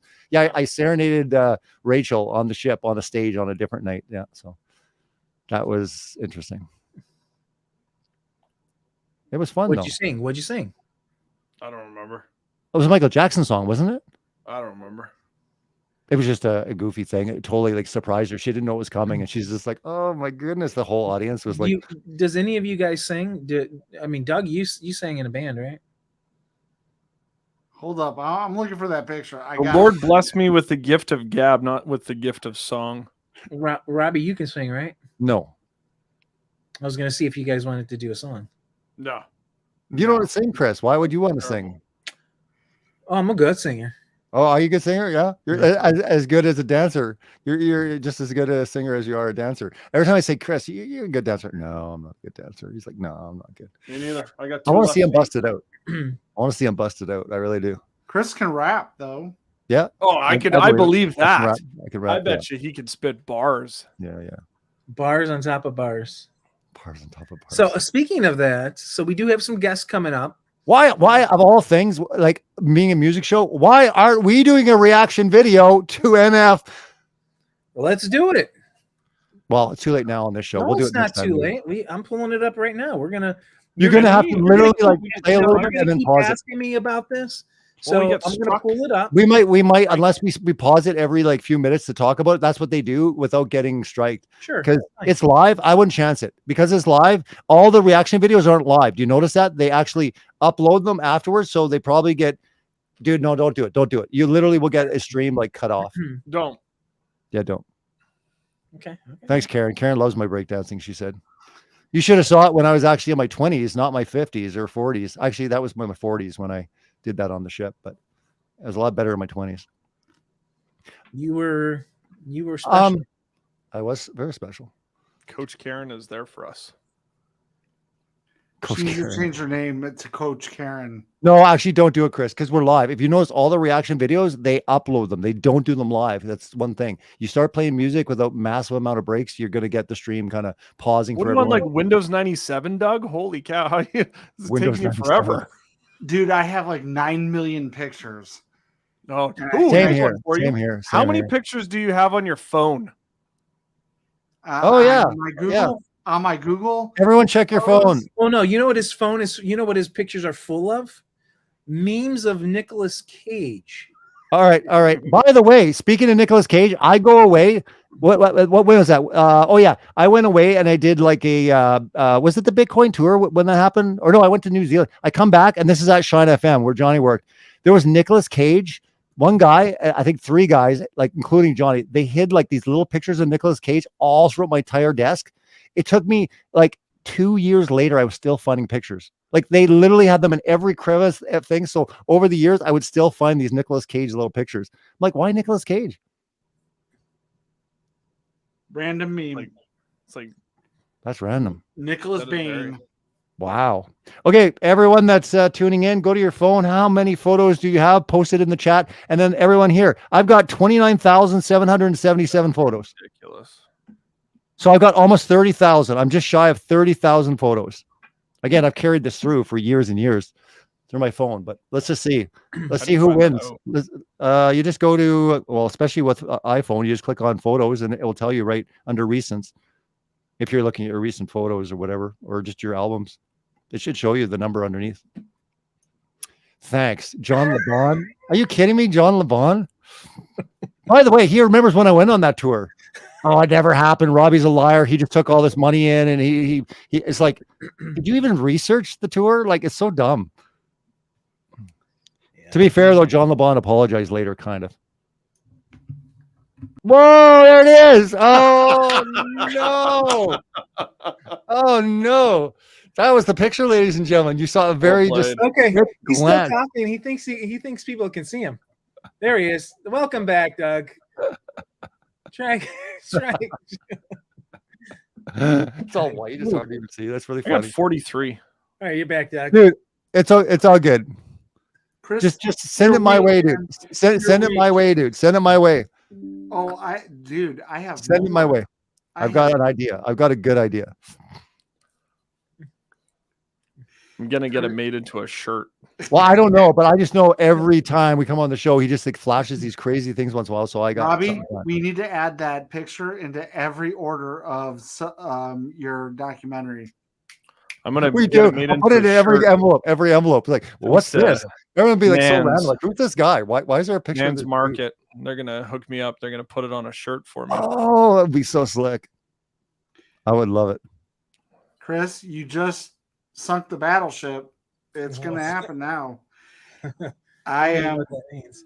I'm gonna have a Robbie one, and I got a Chris one. Now I got to find a Doug one. Yeah, dude. Back in the day when I was dealing with all that crap from me being this deep state agent and all that picture, Johnny's like, I'm gonna get a shirt made and put it on. Would you stop it, Chris? What is it? Actually, it's not even bad. Update Robbie Davidson, Bitcoin. What was it? Bitcoin what? 2017. Promotion. FEIC 2017. Yeah. That Johnny he was in that vehicle. Dude. You know what's funny about that vehicle? Chris, look at that. That's not I like that. It's a There's nothing sweet wrong. photo. It's a good photo. Uh, Handsome young man right there is what He that is. doesn't realize I walked around his house taking pictures of his photos. Liz is like, oh, yes, you Liz is did. just like I saw you do that. back in the day. Liz is just like, There's a picture that one day when I'm able to get to his house, I know he's gonna hide it now. the way he's looking though, he's like, hey Liz. Yeah. Yeah, Liz. Hey, how you I'm gonna doing? make a trip to come to you guys. Oh, that would be awesome. Yeah, and explosions and crazy air. And it's like, did you hear there's another explosion that happened in Ohio? Like, Yeah, what was it? Bedford. 2 days ago? Yeah. Okay, that was in Oakwood. A company blew up. Randomly. Trails are derailing. Yeah, well, we'll wait a bit of time. You know what? We're gonna sit back and just wait. Robbie, Approach. it's already over Vancouver. It's already in your water system. Thanks. It's you know. You got spy balloons. You got Just to let you know, train just to let you No, know, those I'm are 12 UFOs, hours. Johnny. I'm 12 You're not hours from that- Vancouver. Doug, just to let you know, I'm 12 hours from Vancouver. You're 12. 12 hours and from we've done the Vancouver? trip. I was gonna say I know Anytime. a really cool band from Vancouver. Yeah, called Van's Through cool. and Through back in the day. Hmm. They're a spirit-filled hardcore band called Through and Through. Nice. Van's cool. East Only Van, North Canadian Van. band that ever happened. If you go to Vancouver, just don't go to Hastings Street. All right, that's just give you that warning. That's the only It's place. now it's now only down to 2 blocks. I heard it's just. Did you it's see the continual. documentary on it? No, I heard. Oh, it's not bad. good. It's real bad. Yeah. It's real bad. Anyways, Hastings, going just on off there? Hastings, just homeless, Big homeless. fentanyl crisis. And homeless encampments and stuff. Same thing you guys are dealing with in a lot of your major cities. Yeah. They're used to it. It wasn't always like that, but it just seems like it's just getting worse and worse. No, but funny story. The reason I picked that actual vehicle is because those were the vehicles at Shine FM. Hey, Johnny, yeah, Kia Soul. Oh yeah. Yep. So I'm like, you know what? They're affordable. I go and get one. I can wrap it and then give it away. So it was a good promotion. Oh my goodness. Look at that. Are we sharing pictures tonight or what? What is that, Doug? Doug, give us the story. Yeah, tell us what's going on here, Chris. Can you tell us the story? Like, you can't just throw a picture up like that. Yeah, this was. Can we get a full image of that? Like, just not your background. Can we actually get a share? I want to see all, and it's all its glory. Everyone in the chat are dying to see. All its glory. There was a gender confusion stage. Oh, Lord. A gender confusion stage. Tell us about this stage you were going through, Doug. That's great. So Your identity, you're kind of like worrying. Oh, okay. Yeah. That looks like Johnny when I started at Shine FM. He had that color hair, I think. Not long, but it was that color. I was trying to be Dave Grohl from the Foo Fighters back in his Nirvana days. And it just looks like a fat, ugly, pink-haired woman. I mean, that's horrible. I love it though. It's great. Yeah, but Chris, I'm not. Do you have something to share, Johnny? Do you have anything to share? Like, people would be surprised to see you 20 years ago. Actually feel that right now? Wow, does it ever look real? Like, look at that. Look at that. It's like he's like grabbing his chin right there. Look at that. Look at that, Johnny. Look at that. Look at him. Oh, come on. No, don't pick his nose. Come on. No. Too far. Way too far. Nobody's watching at this point. They are. They're watching like crazy. They're watching like crazy. They're loving it. All right, we're gonna finish on that note. Yes, we've got 10 minutes left. I mean, we have to get to. It was a great show. People loved it. Just do 1 minute. Just do a minute of Hell's Bells. Just a minute. Okay, here we go. Here we go. Okay, let's do 1 minute. And she can't watch TV. No. All right. Oh, Madonna. This irony No, Madonna. became even Perfect. more Let's talk about painfully Madonna. obvious in a feature Rolling Stone did on Ozzy Osbourne. All right, so let's. Madonna. That's perfect. Madonna. I mean, she's all in the news. It's a perfect segue. All right. So what do you guys think? Do you think that artists, Christian or not, should literally retire when they're 82? What do you think? Like, do you think like when they're like really old and they want to be like these crazy, like rebellious, sexy, whatever they're trying to do, like, is there a time to just throw in the towel and say, you know what, I've had a good run? Yeah, it was Madonna 30 years ago. Dude, like, what is she doing? What is she doing, Matt? Like, it's so embarrassing. Like, what is she doing? She literally, I don't know who it was, but made a meme that made her look like that a cross between that orange Muppet. Yeah, I saw that. Yeah, it was great. It was so great. It was such a great meme. It looked just like her. Well, there's clearly a spirit with Madonna that's always infected her. You know, it was. But it's like, it's good. You had a good run. Well, no, there was a teacher of mine when I was in school, and he did a lot of the things like Hell's Bells, and he talked specifically about how Madonna was in the occult, and so he would go through these things, and this is a true story. This is actually when I kind of realized how real the spiritual world was.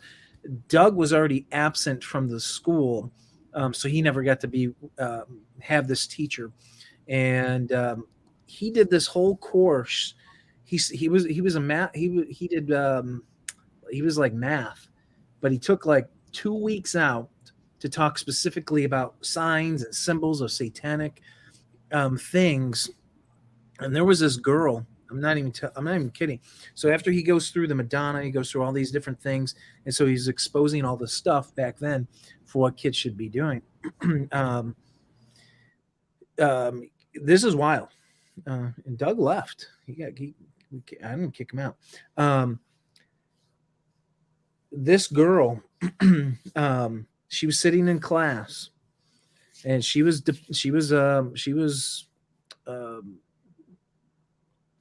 possessed, and she got cut on her arm just sitting there, and her arm opened up, and she was bleeding down her arm. And this was it was like a charismatic style school. And so she went down, and what the craziest thing, I mean, we all saw this, she was bleeding right in class. Her arm was cut wide open, and they raced her down to the bathroom. They're washing her arm, and the people of the church were there. They all came down. They started praying over her arm. The craziest thing I've ever seen. She comes back to class like an hour later. She has no cut on her arm, no bandage, no nothing. They prayed over for healing. It was wild. Wow. But that was the same. That was the year that there was so much like spiritual heaviness at that place. It was there's some bad things that was going on there. But you know what? That kind of stuff happens. Take on the World happened. Not that like that, but I think this is a good reminder for all of us that we don't obviously walk in those spiritual battles every day, that we do realize, because the church doesn't talk about stuff like that, that these things are real, they are happening, and protection is the key, right? These are the keys, and hopefully this is my end wrap up of the show is like, what are we doing for our families to protect them? Are we not leading them? Are we not causing stirring and revival in our homes to have them fall down pitfalls like this in life? And, Doug mentioned something earlier, and I think all of us who probably work were guilty of that. Robbie, you don't work right now, but I'm working. Oh, you are working? Yeah. Okay. Well, you get a nice little break, but it takes away so much work, takes so much time away from our families. And so, like, I think when Doug's like, are we having revival? And you're like, work is the reason that I'm probably not having these things. And I think that is one of the biggest pitfalls is us as men, because we are people who, who have families, right? Men that have families, godly men who have families, we have a responsibility to take care of our families financially. And those things cause so much chaos to keep us away from leading our homes properly when we're just trying to get ourselves right. And it's a whole nother thing to carry all of these things, right, on us, right? There's a different role for men, and then there's this different role for the women. But, most of us, we carry this big financial burden to take care of our families, to provide and do these things. And boy, I tell you, it is probably the biggest thing that keeps us away from having that revival in our home, right? And from my opinion, right, when obviously sin is the biggest reason, but when it comes to our day-to-day, this is a huge thing that causes it, because it causes stress, anxiety, all these things. And so, stay rooted in the Word, stay rooted in family, because those are so vital and so valuable. I mean, the Bible talks about like not worrying. God is the one that ultimately provides. So, I mean, the question is, where's our faith, or how much do we actually trust God when it comes to just simple things like providing for us? Like, I agree with what you said, Chris, as far as man is to, provide, but ultimately God is providing through him. And we need to have that faith and confidence that like those promises are true. I would go so far as say that if you're living your life and and worry continually when it comes to finances or when it comes to providing, then I would say it's a form of sin. I mean, It is a sin. it is a sin. So, and I'm guilty of that. no, I get it. And a lot of people are. It's Yeah. tough in life because you just start pressing down. It's like, but that's again why we need so much focus. And going back to the music thing, I'm always a big advocate saying, look, the more you're listening to strong worship music, whatever your style is, it doesn't matter. But if it's focusing on Him, then the more you're focused on Him, you're not off that focus. Because the minute we take our focus off, we either fall down, we drown, we do these things continually. So to me, it's so important, even when it comes back to music, that we are. I mean, in our household, that we're constantly like listening to like worship, and that's kind of like a rule in our household. But again, it's also good because again, you're focusing on Him when life's issues and problems and stresses are all around us. But we need to be constantly reminded, not just it's good to like worship and glorify Him, but we also need those reminders of His promises in that music. He's never going to leave us or forsake us. He provides for the birds, the sparrows. How much more is He going to provide for us? These certain things, especially when we have an actual mandate and a calling on our life. What, He's just going to allow us to starve? Like, these things are silly, but we all do it. We're all guilty of it. So I think it's really important that, in our households and stuff, to have that revival, like you began the show with, Chris, is that we find ways to focus more and more on Him. Obviously, getting into the Word.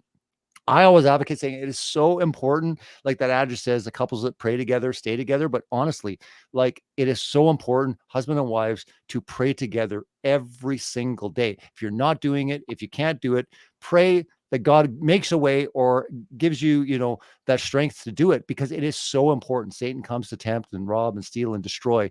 And a couple that basically are coming together, praying over their marriage, praying over the family, is incredibly important. And as men, we're the ones that need to initiate it, not just, our wives want to pray with us or something. We need to like take that seriously, because we are in a spiritual war, as Ephesians says, and prayer. There's power in prayer, and there's a lot of power in praying together, especially as a married couple, but also as a family.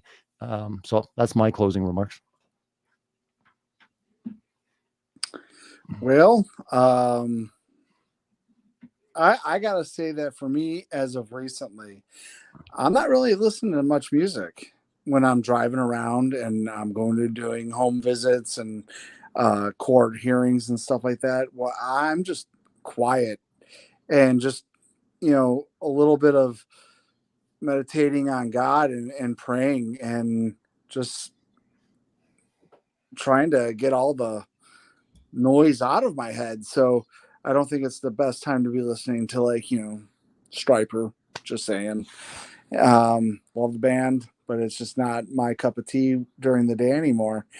I mean, I've realized that as of late that our families are under attack. Our kids are under attack. And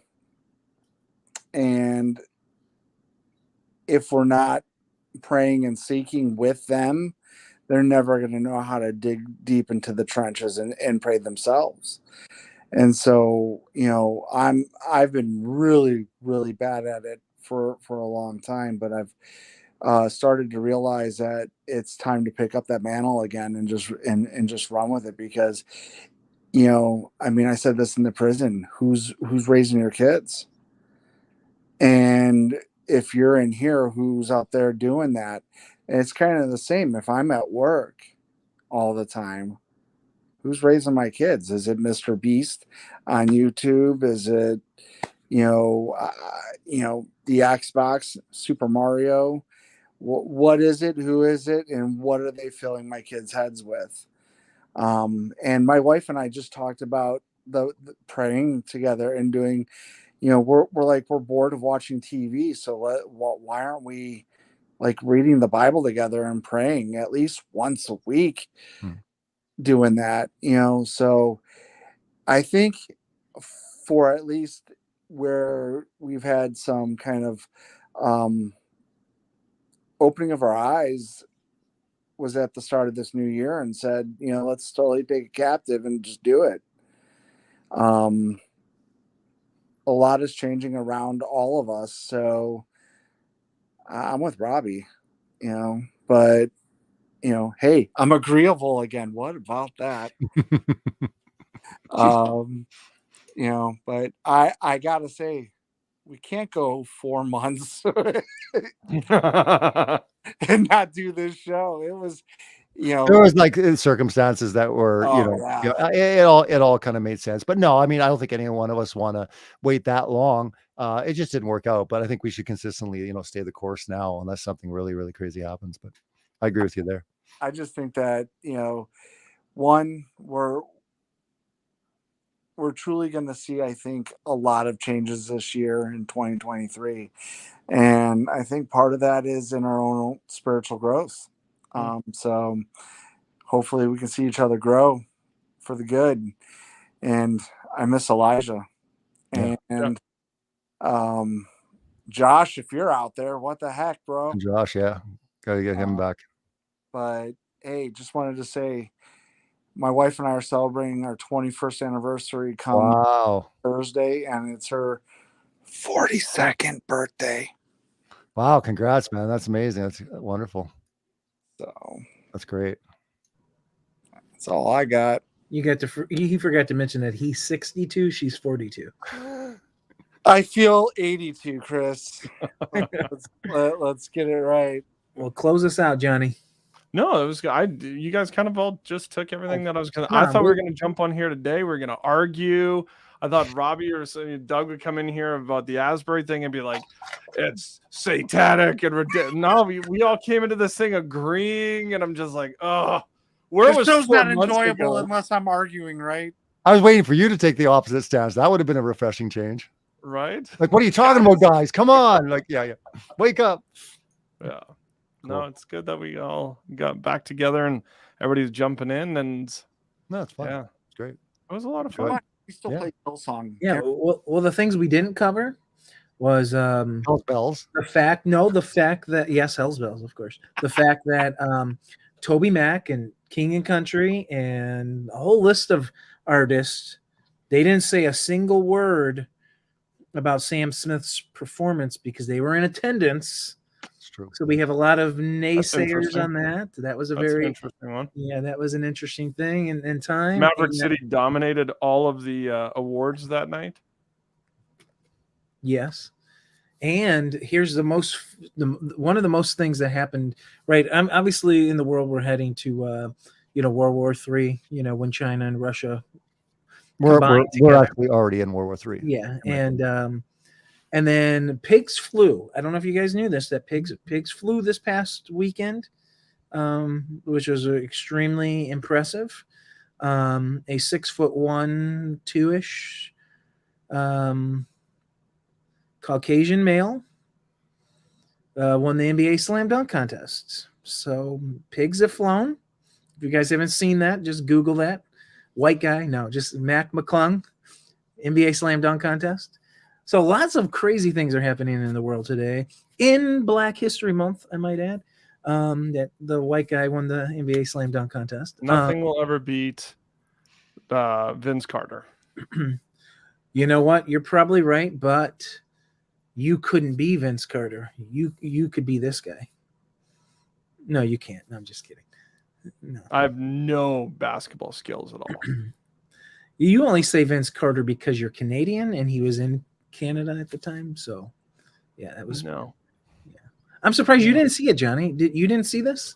I don't watch the NBA. Okay, he just watches NFL. He's just an NFL three guy.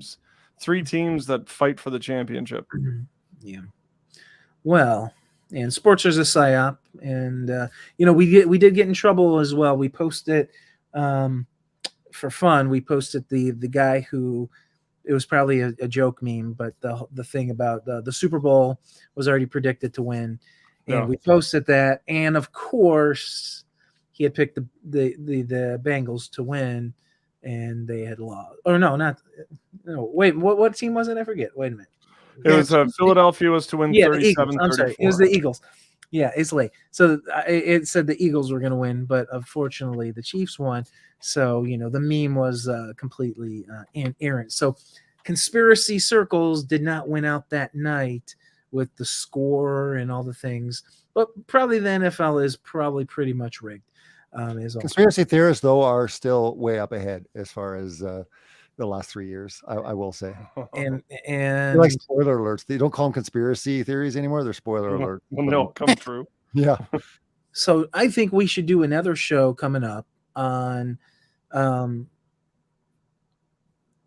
for the listener, you know, we haven't done a 2000s episode, so we can do a 2000s episode on some music, because we've done the 90s. We didn't go back to the 2000s, right. So we can maybe hit the first half of the 2000s, and then we can do the second half. You know, which is only 3 years old, but we can do the first 10. Well, no, we can do the first 10 like years. do 90s, 91, 92, 93. Weren't there like so much stuff in the 90s that we were going to like break it down to like 10 episodes, just the 90s alone? We're already moving into the 2000s, eh? Yeah, but you know what? We're going to do this with guests. So the next time we do it, we're going to have an awesome guest come in. Former artist, now runs a biblical YouTube channel. So we're going to get him on. We're going to talk about his career. We're going to talk about artist perspective on this stuff. That's going to be a super fun episode. No fooling around. We're going to probably delete this so he doesn't see this, so he's not. No, don't delete it. Definitely don't delete it. I'm just kidding. But yeah, I was picking your nose on this show, Doug. I got to delete that somehow. It's all fun. Yeah. It's good. It's good. It's good to just have, in this world, it's good to have a little fun and humor. Humor not good. That's all I'll say. So again, you guys can go to Nana's Market, right? That link was in the chat room. So reach out to us if you want to get one of those shirts, $17 plus. You should make a disclaimer though that the shirts they will be buying are not see-through in the middle of it, because yours that is true. Yours is right see-through there. The one that you get will not have that effect. You won't be able to see through your body. Just I just want to throw it out there, dude. It's like false advertising. Careful. Yeah, everybody is sleeping in the chat room. Nobody's here. It is past midnight. Canadians, you still have plenty of night left. Me and Doug, we need to go to bed. Considering Johnny gets up at like 3:34. No, it's late. This is late. Yeah. Oh, Johnny's love this big He break. wakes up at 3 a.m. What time is it? About and Robbie's, you're up till like 3, right? About you 1. stay up till 3, right? No, about 1. About 1. Yeah, about 1 a.m. Yeah. Hey, Chris, is Luke? Where's Luke at right Hey, now? we're not talking about who's coming in. You can mention his name. Whoa. Yeah, go ahead. The person that may come in, yes. Go ahead. Where's he at? Is he in Florida or California? Oh, we'll definitely have some things to talk about. Yeah. California. All right, man, let's wrap it up. All right. Okay. You guys have been watching a unscripted, unrehearsed, completely off the cuff episode of Sound Off with Johnny Rocket, Robbie Davidson, Doug, and the rest of the crew, which was me tonight. So, guys, thank you so much for being here tonight. As I close out this show, we will be on once again.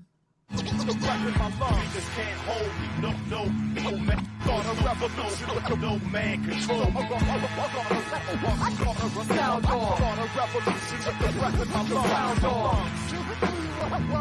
Sound off.